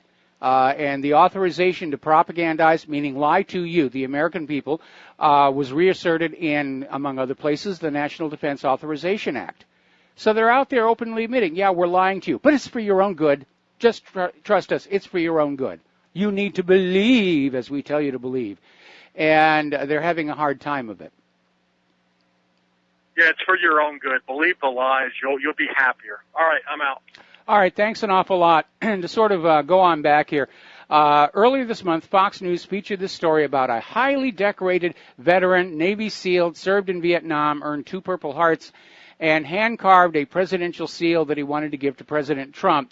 But last Thursday, the network had to issue a correction about the veteran, John Garofalo, and said that all of his claims turned out to be untrue. He's never been a SEAL. He did not serve in Vietnam. And apparently the medals he had, he picked up in a curio shop. The only real medal he legitimately earned was the National Defense Service Medal, and everybody gets one of those. But that's what Fox News does. They're out there creating these people. Ooh, this is an authority figure. He's a SEAL. He served in Vietnam. And they got called on it. And we need to be ready to call them when they lie and say, look, you're lying to us again. And we really don't like it. Now, I had high hopes for Fox News after breaking the Uranium One story, Lou Dobbs especially. But the way right now they're back on the condolence calls and Niger and the rest of it, I'm starting to think that somebody has yanked the leash over at Fox News as well. Remember, this story, this Uranium One story, could rip open that entire narcocracy, that guns, drug running, money laundering scandal going all the way back to 1980s Arkansas. And that really is a threat to the continued existence of the U.S. government. No American citizen is going to support a government that has been selling illegal drugs to our kids, which is exactly what they were doing. All right, we're going to take another phone call. Fred in Wisconsin, aloha. Welcome to the show. What's on your mind? I just wanted to do a little chapter and verse about some things leading up to where we're at today, if you don't mind. I did a lot of research into what happened at the end of World War II, and I realized that quite a few things took place. Obviously, we were told that we won World War II, but unfortunately, the Nazis had dug themselves in down in Antarctica, and they were able to develop their flying saucer technology, for lack of a better way to put it. Okay, and well, there was a field of events. Thank you very much. We're going to let you go here at that point. And I know we all saw it on What on Earth. There's a feature in Antarctica that looks like some kind of a giant hatch, but it's not seen in clear enough stuff. There's no question that the Nazis did develop a lot of amazing technology, and all of it was pillaged by the Allies at the end of the war, including the original wire recorders, which led to tape recorders. That was a German invention. And, of course, the V-2s became the foundation of America's missile program, along with Dr. von Braun and his team. Little known fact about the Apollo spacecraft It was fueled with chemicals that were basically the same ones developed by the Germans for their rocket-powered interceptor plane, hydrazine and nitrogen tetroxide. So, they did some amazing things. Flying saucers? No. Thank you very much. We're going to let you go. All right, the phone lines are open, 800-313-9443. And let's get into some of the news from the world of computers. Apparently, there is a new computer bot network that is being built around the world. They're saying up to 1 million organizations have already been infected. This is coming from cybersecurity company Check Point. And they've spotted this new botnet, which is enslaving Internet of Things devices, mainly Internet routers and remote cameras. And research is suggesting the new botnet is evolving at a rapid pace, meaning it's spreading rapidly, and could soon be weaponized to launch cyber attacks in the same fashion as Mirai last year, potentially saying that somebody could turn a switch and shut down the Internet. Now, I wonder who would want to shut down the Internet right now. Certainly anybody who feels the Internet is a threat to their agenda, is a threat to expose the real scandals that are going on. Or they may take down the Internet and use it as another false flag. Oh, it's those gosh darn Russians and Iranian and North Korean hackers. They did this to us. The war is on. All right, we're going to take another phone call. Al in Canada. Aloha. Welcome to the show. What's on your mind? Hey, Mike. How are you? Doing fine. You shut that guy down pretty fast. Hey, well, Antarctica. Yeah. Sure. Yeah. I mean, the Germans did explore the use of Antarctica as a base, but it never went anywhere. Well, how would it go anywhere? I mean, number one, you have to bring in everything you need to survive. Yes. I mean, just number one. You know, I mean, it's just such a silly notion. Anyway, so can you stay on the line, Al? Can you stay on the line because sure. we got to take another break for commercials. We'll be right back. Aloha, America. Welcome back to our show. We're talking with Al in Canada, and we're talking about some silliness that's being thrown out there because right now the corporate media and the government are trying to find some way to discredit the independent media to try and lure people back to the official view of everything. And one of the tricks that I like to use is called poisoning the well, which is you just put a lot of nonsense out there. No plane at the Pentagon, the Apollo moon landings were faked, chemtrails, HARP, and all this other nonsense as well. So we occasionally get some calls along those lines. And yes, I'm very quick to dismiss them and hang up on them because they don't make any sense. Al, you had something you wanted to add. Yeah, I'm glad we've talked about this before. I'm glad you do that. I mean, it's just, you can't waste your time with these fools. But like more importantly, you were talking about these botnets and obviously with today's technology, and it is amazing. Processing power is it's astronomical now when you actually think about it. These new Ryzen chips that have come out from AMD, I mean, they actually give people the power to do multitasking that even just 5 years ago was just beyond belief, and it's so cheap. I plan on building one at Christmas time, of course, when everything goes on sale. But it's just getting easier and easier to do these sorts of things. If you want to be, go out there and be a troublemaker and rabble-rouser or, whatever you want to call these people. Or, they're working for somebody, right? And it doesn't matter how much this stuff costs because they're going to have it anyway, right? Well, right now they're not paying for the hardware they're using. They're infecting Internet of Things devices. And it's just like the NSA using your computer to spy on you. They're not having to spend any money to do that. It's also a violation of the Fifth Amendment. That's running rampant, too. Yeah, it really is. It really is. And it is out of control because right now, frankly, the U.S. government is scared that the American people are waking up. And they're desperate to find some way to send all of America back to sleep. Give them all a blue pill and so forth. what about the processing power of these cell phones? I mean, is there a malware bytes for a cell phone? And if there is, or like what's that other spyware software? I actually use it. I can't think of it. Spybot Search and Destroy. Yes.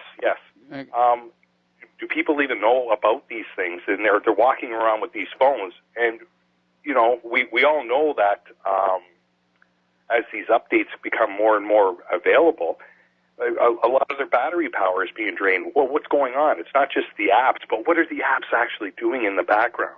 Well, again, the latest thing is hackers will get into the servers of a real development company, and they'll replace the download with one that's contaminated with more malware. And it is a huge problem, and apparently the U.S. government is totally unconcerned. Al, we're going to let you go. We've got to do a station identification. We'll be right back. And aloha, America. Welcome back to our show, hour number 3. The phone lines are open, 800-313-9443. And we're going to go to Kathleen in Paris. Aloha, Kathleen. Welcome to the show. What's on your mind? Hi, Michael. Something you said earlier, I think it was today, about Hillary maybe getting unhinged and angry like we know she can do, and threatening to, because she's got all the dirt on everybody and the drugs and whatnot. Don't you think that if she made the first little threat to do that, I mean, the deep state didn't really care about her. If she made a threat like that, wouldn't they just take her down?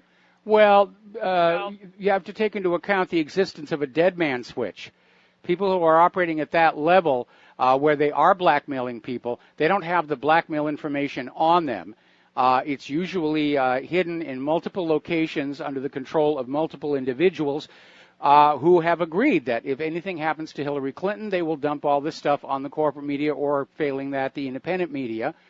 And a lot of people have dead man switches. Vince Foster had one himself. His mistake was leaving it in his White House office safe, where it could be gotten at. You're right. I forgot all about that. Okay? Yeah. Okay. All right. Thanks an awful lot for the phone call. We're going to let you go. Tom from Philadelphia called on in and said, Malwarebytes makes a version for Android. It's a subscription, $12 per year. And definitely, you ought to have some security on your cell phone, because the cybercrime is totally out of control. All right, let's go back to the phones here. Don in Iowa, aloha. Welcome to the show. What's on your mind? Hello, Mike. Yes, you were talking about the media does not try to tell the truth. They're not even supposed to tell the truth, which is true. Lately, things are changing, like in a lot, like on YouTube. I've noticed you used to be able to, like, if you wanted to find out something, stuff would pop up that exists, but now, I don't know what demonetizing some people or something. They have to be monetized, or they've changed their protocol or something, but you're not getting you used to be able to get a lot more alternative news on YouTube, but now it's not. Oh, it's being buried way down at the bottom of the search lists. Same thing with Facebook. Reddit is now blocking and censoring any posts about the Clinton-Russia Uranium One deal. It's just a banned subject on Reddit. Yeah, even Reddit, which was supposedly just for controversial stuff, I think. I mean, I never was on Reddit, but that was my impression. But now YouTube used to be pretty free. They'd let whatever people wanted, they give it to you, but now not anymore. So I don't know what's going to happen, but this deal with Hillary, the guy, the informant, has a gag order. He can't say anything. Yes. Non-disclosure agreement. But they could change it. Sessions could change that with just by a stroke of a pen, but he's not doing it so far. No, he's not. Then they can. That's what they're waiting for. If he can start talking, then he'll talk to Congress. Then Congress will call him in, and But I don't know what's going to happen. Even the Republicans don't want to go after Hillary. It's a sad thing.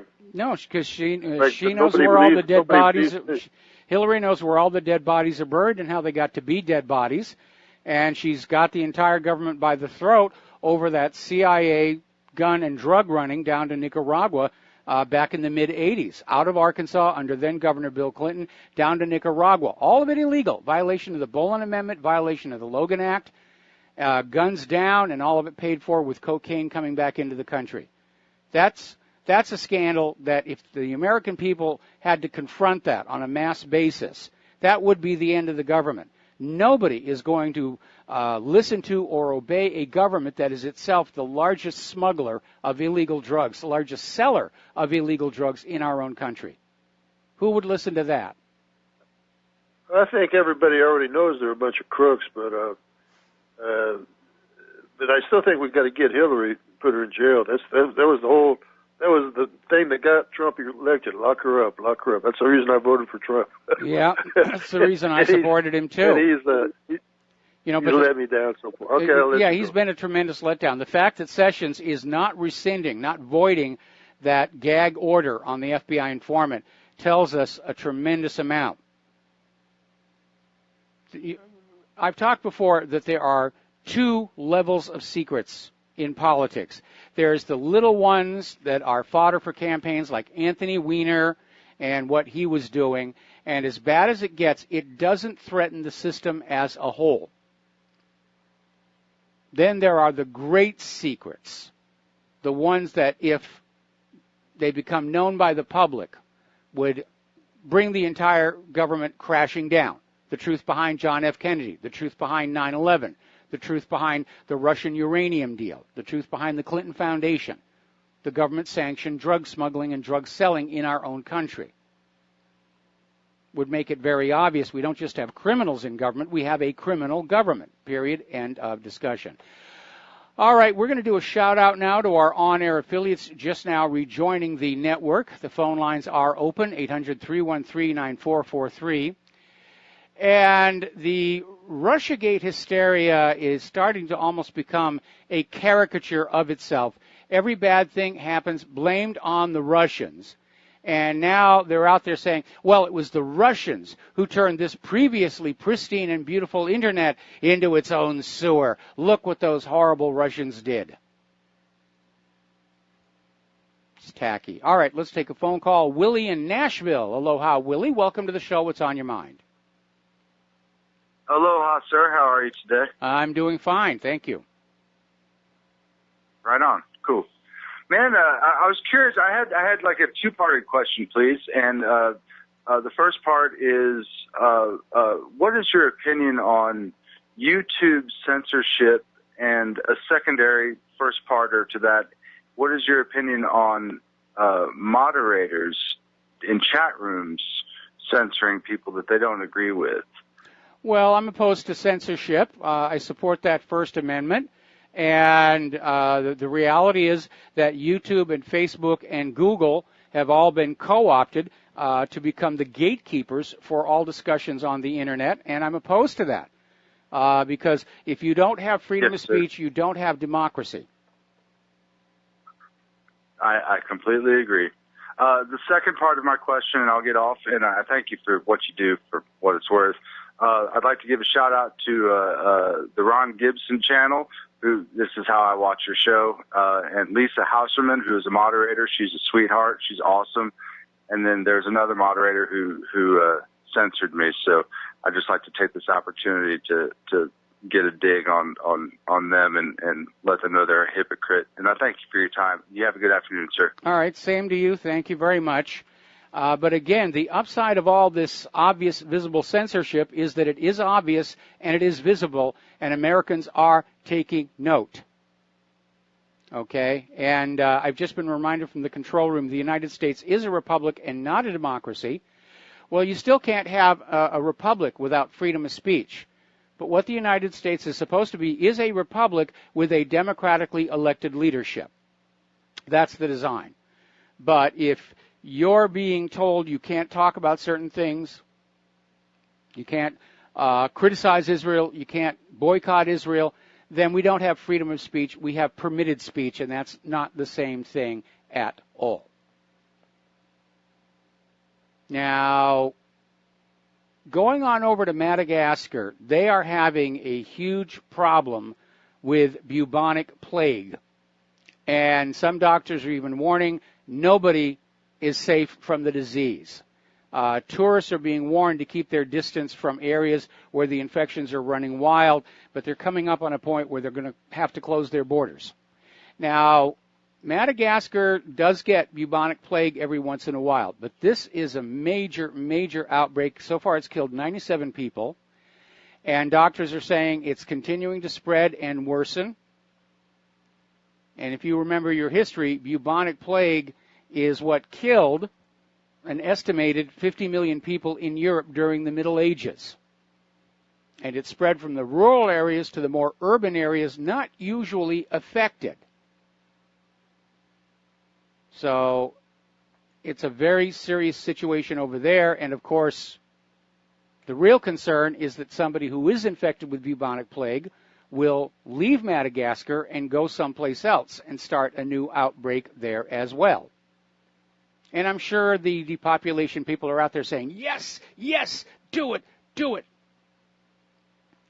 Now, the other day we were talking about how the CDC had admitted that between I'm looking at the years here. Anyway, about 98 million Americans received polio vaccines back in the 50s and 60s, contaminated with the monkey virus SV40, which is linked with cancer.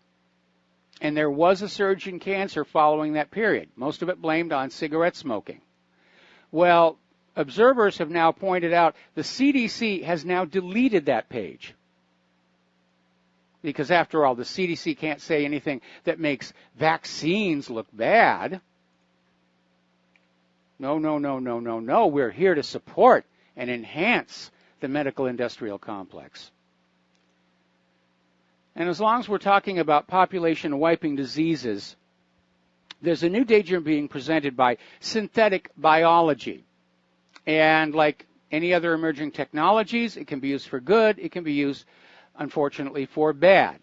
Now, the most recent dual-use concern about synthetic biology involves one of humanity's oldest foes, smallpox.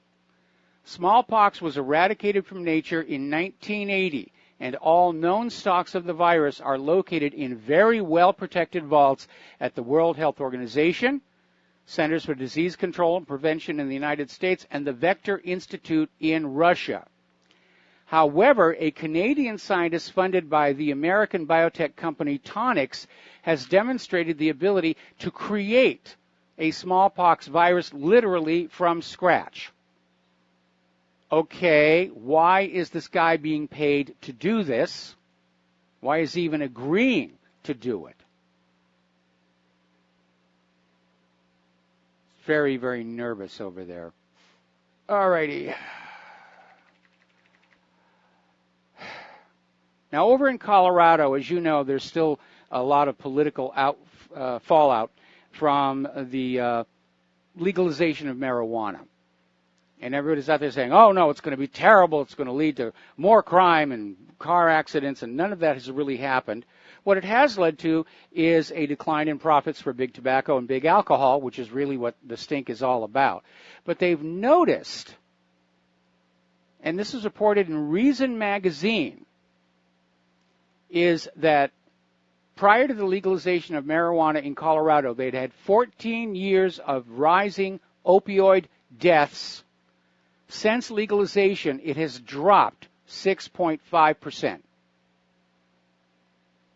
That, I think, is a good thing. Now, here's a very alarming story. This is over in the BBC. Steep rise in self-harm among teenage girls. And they're commenting on how, since 2001, girls have had much higher rates of self-harm than boys, 37.4 per 10,000, compared to 12.3 per 10,000 in boys. Now, it doesn't sound like it's really a lot of numbers, but you still have to wonder what's going on where these girls and boys will inflict harm on themselves. And we're talking about, just cuts to the skin, nothing major. We're not suicide attempt. But it's still weird that it's going on. And so the University of Manchester was looking at this data for nearly 17,000 patients and trying to figure out why all of a sudden this increase. Well, the answer is found in an article over in USA Today where high antidepressant doses were linked to self-harm in youths. Kids were put on these drugs, and all of a sudden their inhibitions are gone, and they just say, yeah, it'll be fun to take a knife and turn my arm into a tic-tac-toe game or whatever. So for the study, Miller and colleagues looked at the health records of 162,625 privately insured people aged 10 to 64 treated for depression with the three popular antidepressants best known by the brand names Celexa, Prozac, and Zoloft. And they otherwise compared similar patients based on the intensity of their depression symptoms, previous self-harm, and other factors who got either typical starting doses or higher doses. The typical starting doses were 20 milligram a day for Celexa and Prozac, 50 milligram a day for Zoloft. After a year, children, teens, and young adults were twice as likely to engage in deliberate self-harm if they started at the higher doses. Such acts were especially common in the first 3 months. No such link between starting dose and self-harm was found in adults 25 or older.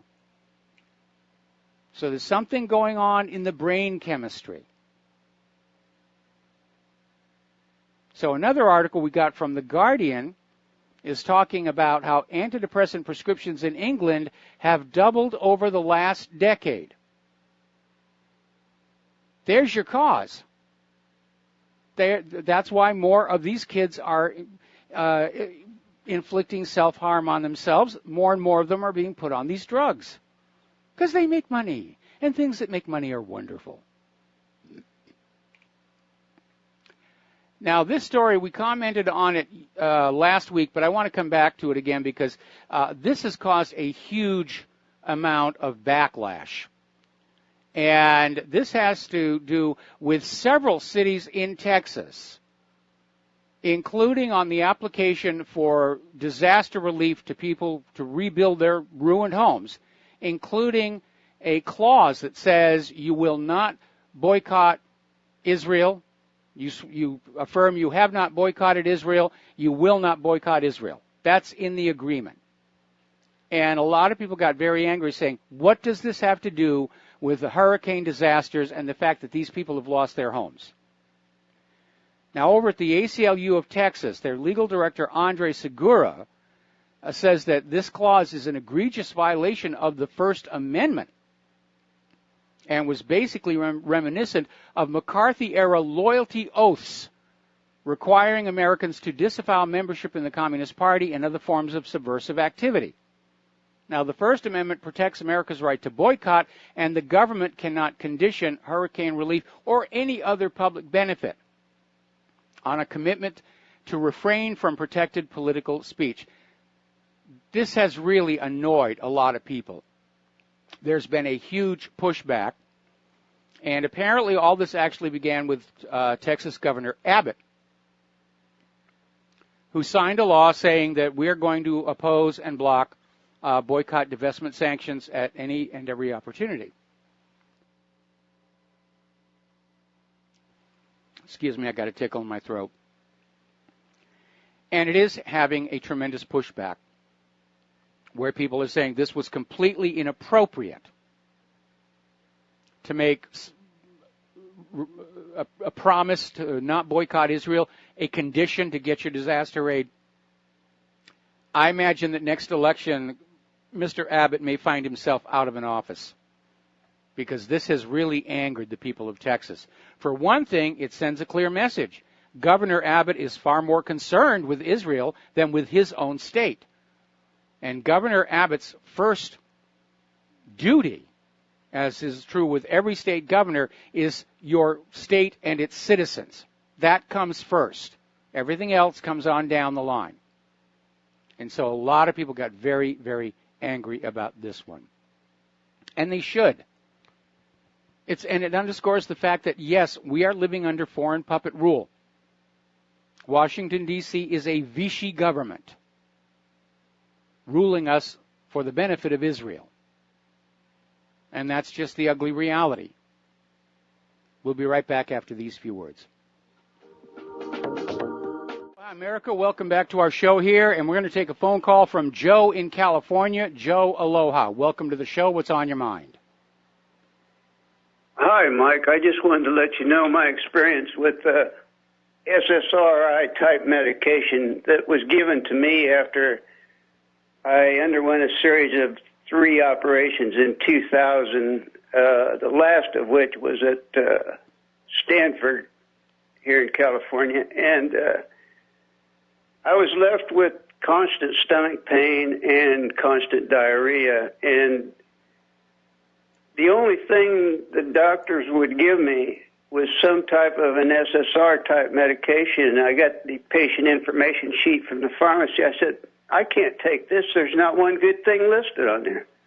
I told them that. I told them I wasn't going to take it. And they said, well, that's all we can give you. And of course, I knew that was a lie, but they were basically done with me.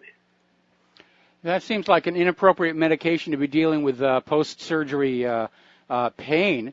But unfortunately, a lot of stuff is being used off-label. When Claire was dealing with her joint issue, she was given this very, very powerful medication that wasn't really approved for pain management, but they just gave it to her anyway, and we paid for it, and that was, kind of, it was highly addictive. Claire it was really rough for Claire to get off that stuff, and it didn't help the pain. The only thing that helped the pain was when we figured out for ourselves that it was exposure to formaldehyde precursors in low-end household and cosmetic products, and we got rid of those, and the pain went away. So, again, just good, like everything else. I didn't get any relief until I got back home to where I live, and finally I went to a local doctor, and he helped me out with some pain medication that not only took care of the pain, but the narcotics in it that would make most people constipated merely made me normal. Well, that's good. That's a good doctor. Local doctor here. Yeah. Yeah. So I just wanted to let you know about that, Mike. Thank you. All right. Thank you. Thank you for the call. We're going to let you go.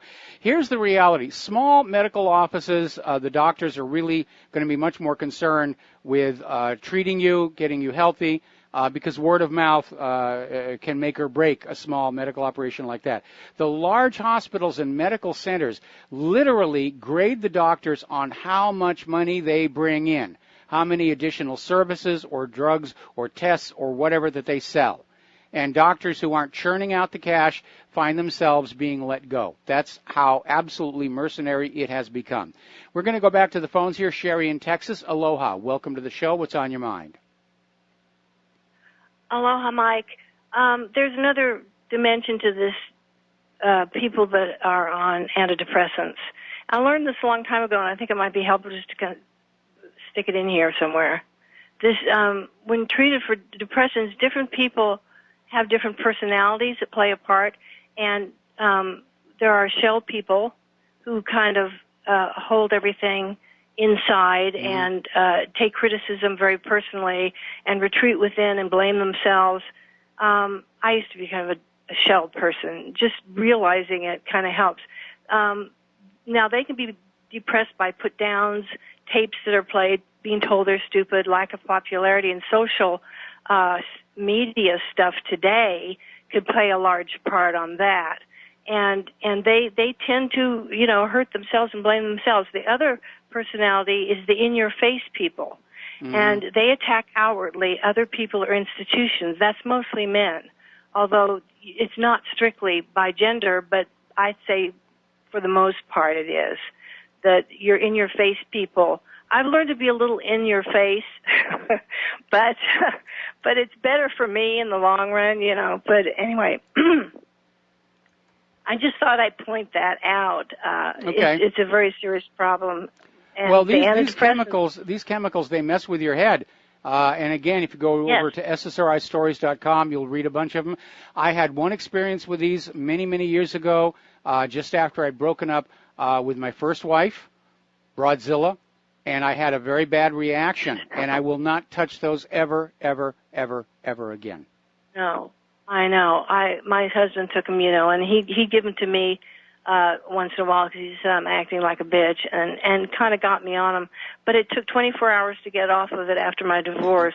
But I felt like pounding my head against the wall all night, Yeah, I know how that can be. After that one, yeah, it's like I had to hit my head. Okay, I'll go. All right. Thank you for Bye-bye. taking my call. All right. We'll be right back after these commercials. Aloha, America. Welcome back to our show here. And I want to step back in the talking points to the Uranium One deal because it looks like the Senate probe is really looking to do a job here. They're now asking whether Robert Mueller alerted the Obama administration to the Russian bribery scheme, because now it's come on out that the FBI knew it was ongoing, that they were investigating it, and they knew about it before the uranium deal went through. And so now the Senate is trying to find out, well, who knew or did not know that there was a shadow hanging over the Uranium One deal. And that's going to be a very, very awkward question, because the FBI can't say they didn't know. That's been documented. They did. And they were obviously obligated to inform everybody connected with that Uranium One deal that there was an issue. And if they did, then everybody who was involved in that uranium deal knew that there was a problem. There was bribery involved, and they went ahead and did it anyway. So this is huge corruption, extortion, bribery. This is the biggest scandal and the biggest cover-up that we know of in U.S. history. And already we're seeing in the press articles coming on out saying that, well, it looks bad, but really everything Hillary Clinton did, it was legal. Our experts have looked at that, and they said there's really no there there. You're just, it was all very legal, maybe in poor taste. It was all very legal. Let's get back to Trump and Russia. So they're really pushing that as hard as they can.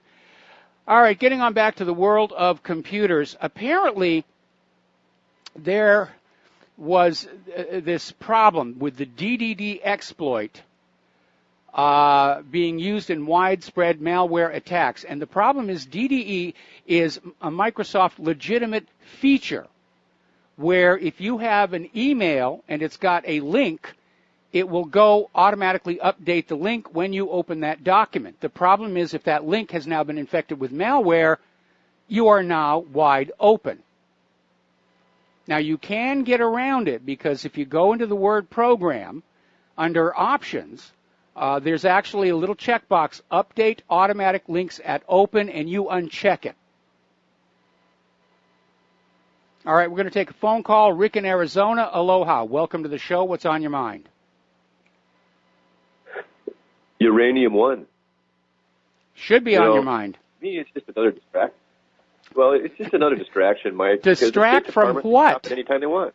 Distract from what? From everything else that's not happening. This is the Look, big. The State Department can stop this anytime they want. I mean, it's not a big secret.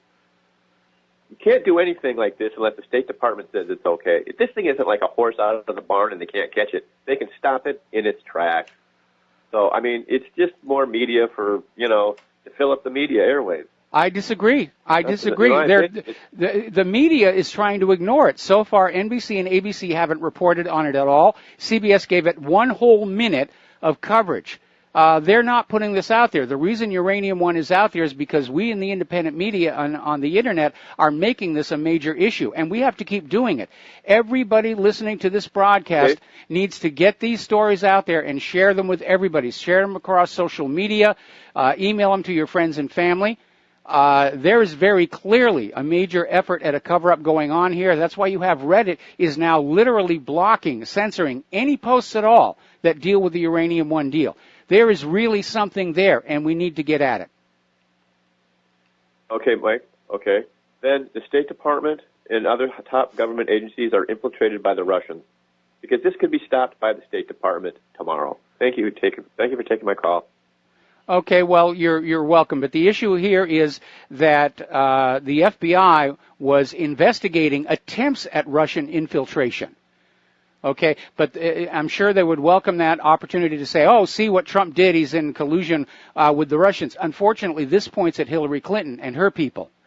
And again, as I mentioned before, about the same time this deal was going down, Hillary Clinton, as Secretary of State, worked very hard to get 10 arrested Russian spies released and sent back to Moscow.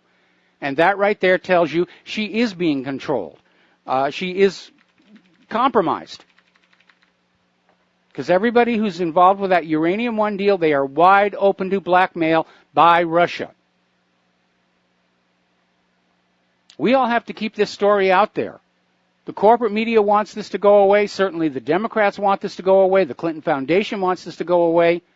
They're desperate to convince you there's nothing there. It's just another nothing burger. Let's go back and talk about how the backlash to the NFL kneeling thing is ruining the game. I don't even care.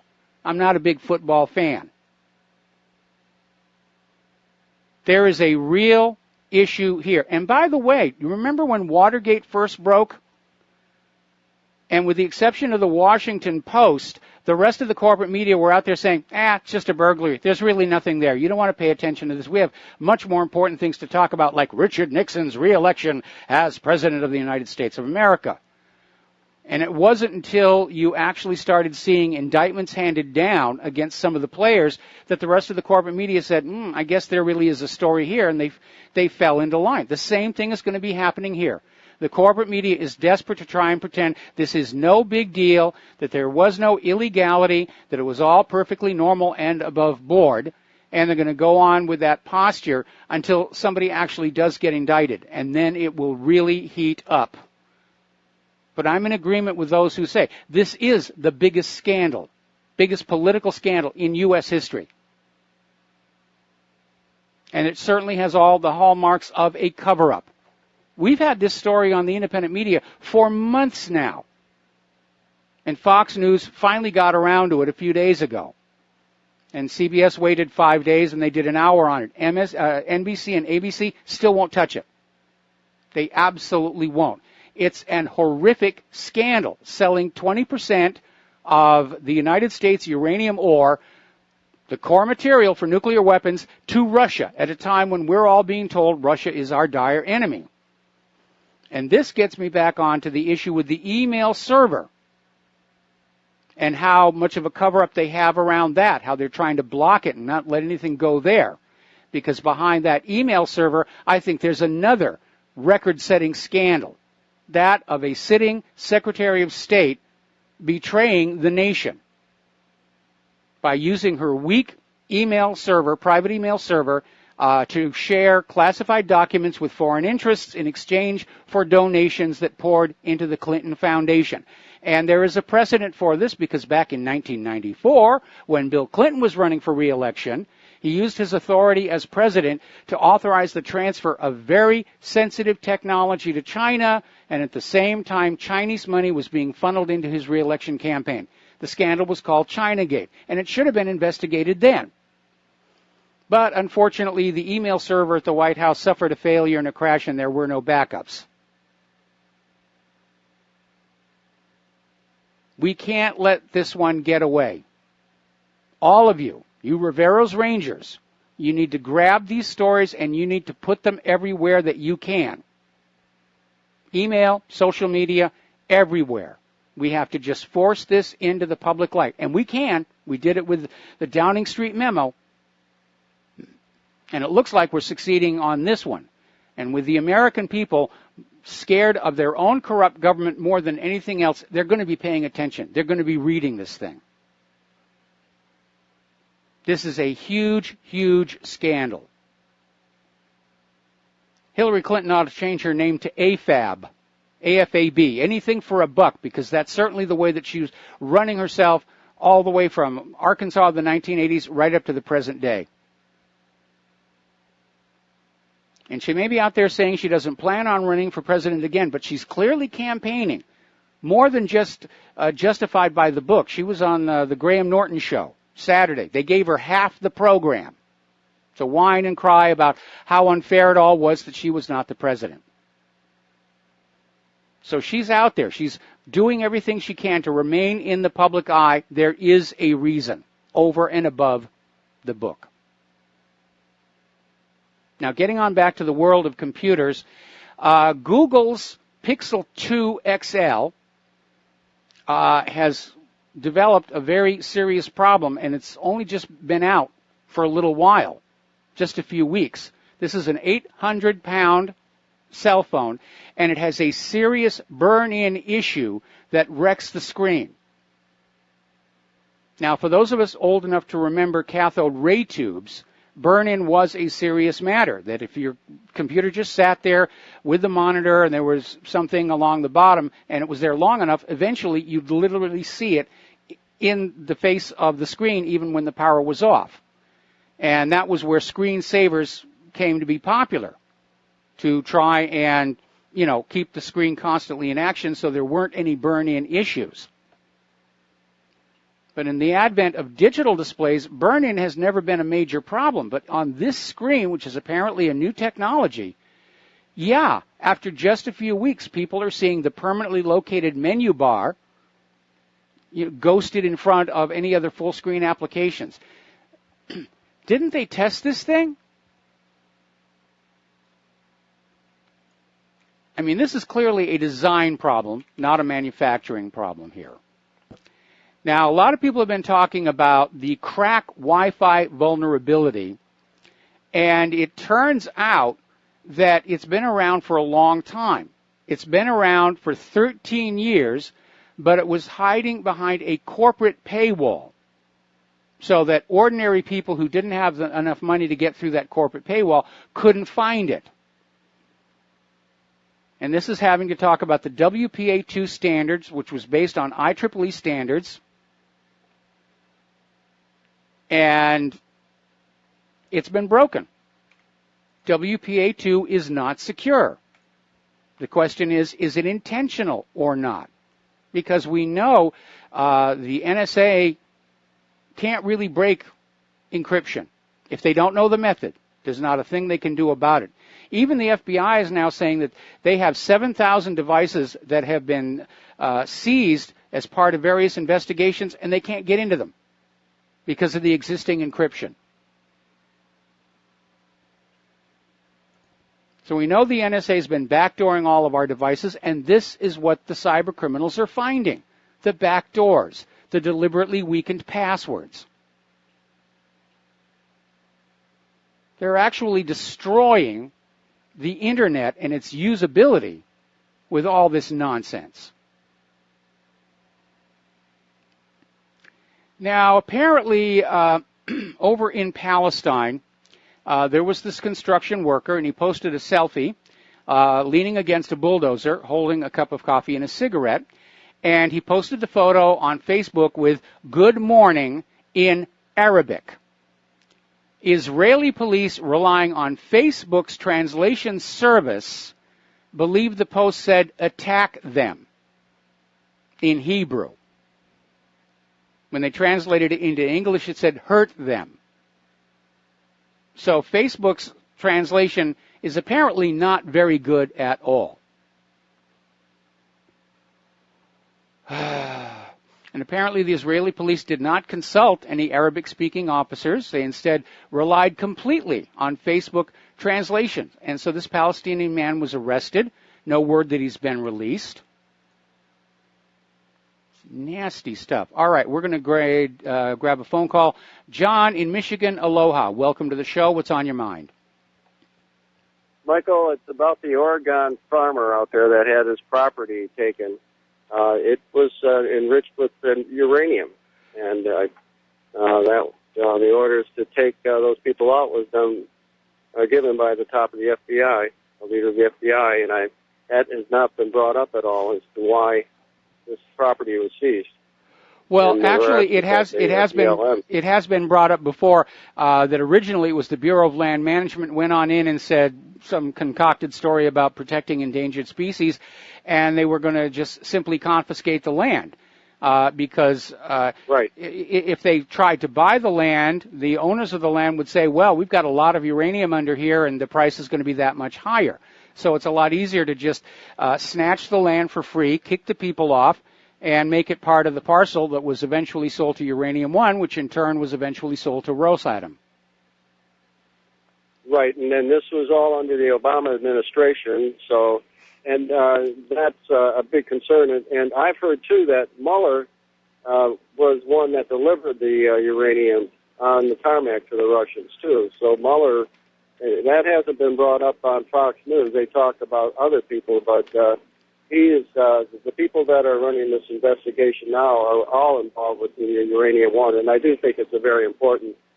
Oh, they're all compromised. I mean, it's a huge conflict of interest. They shouldn't even be there. Exactly, right. And then they're avoiding, they took all of this pedophile stuff off the main press, too, but I think they're all important. They're all tied together, I think, because of the Bushes, the Clintons, and Hillary, and Bill, with, what's his name, the guy that had the Lolita Express? Jeff Epstein. Very, very nasty. And yep, yeah, so all of that stuff is just still in the background, and so there's still hope that all of that will eventually get exposed too. Patience, I guess, is what we have to have. Well, I'm running out of patience here, and like I said, everybody listening to this program, you grab all these stories about Uranium One scandal and you post them everywhere, all your social media, all your email lists. We have to keep up the pressure on this because very clearly the deep state and the corporate media want this one to go away. Oh, let's go talk about the condolence call again. Right. Well, no, this is very critical. And, I myself, my feelings with the Russian people is not, I don't have any, I'd say strong animosity against that country. They've been, they kicked the bankers out, and he's trying to do something with his food source to be clean. I think it's not necessarily the evil people that we're told to watch out for. No, they're not, and Putin right now is seen as a master statesman around the world, and people have a lot of respect and regard for him. Not so Donald Trump. Donald Trump just fell into this swamp thing thinking, and he's out there making more wars. He's violating international law. He's breaking treaties the U.S. has signed. And the end result of it is nobody's going to trust the U.S. government anymore. Anyway, John, got to let you go. Got to take a break for commercials. Back with the last segment of our program Thanks, Michael. After these few words.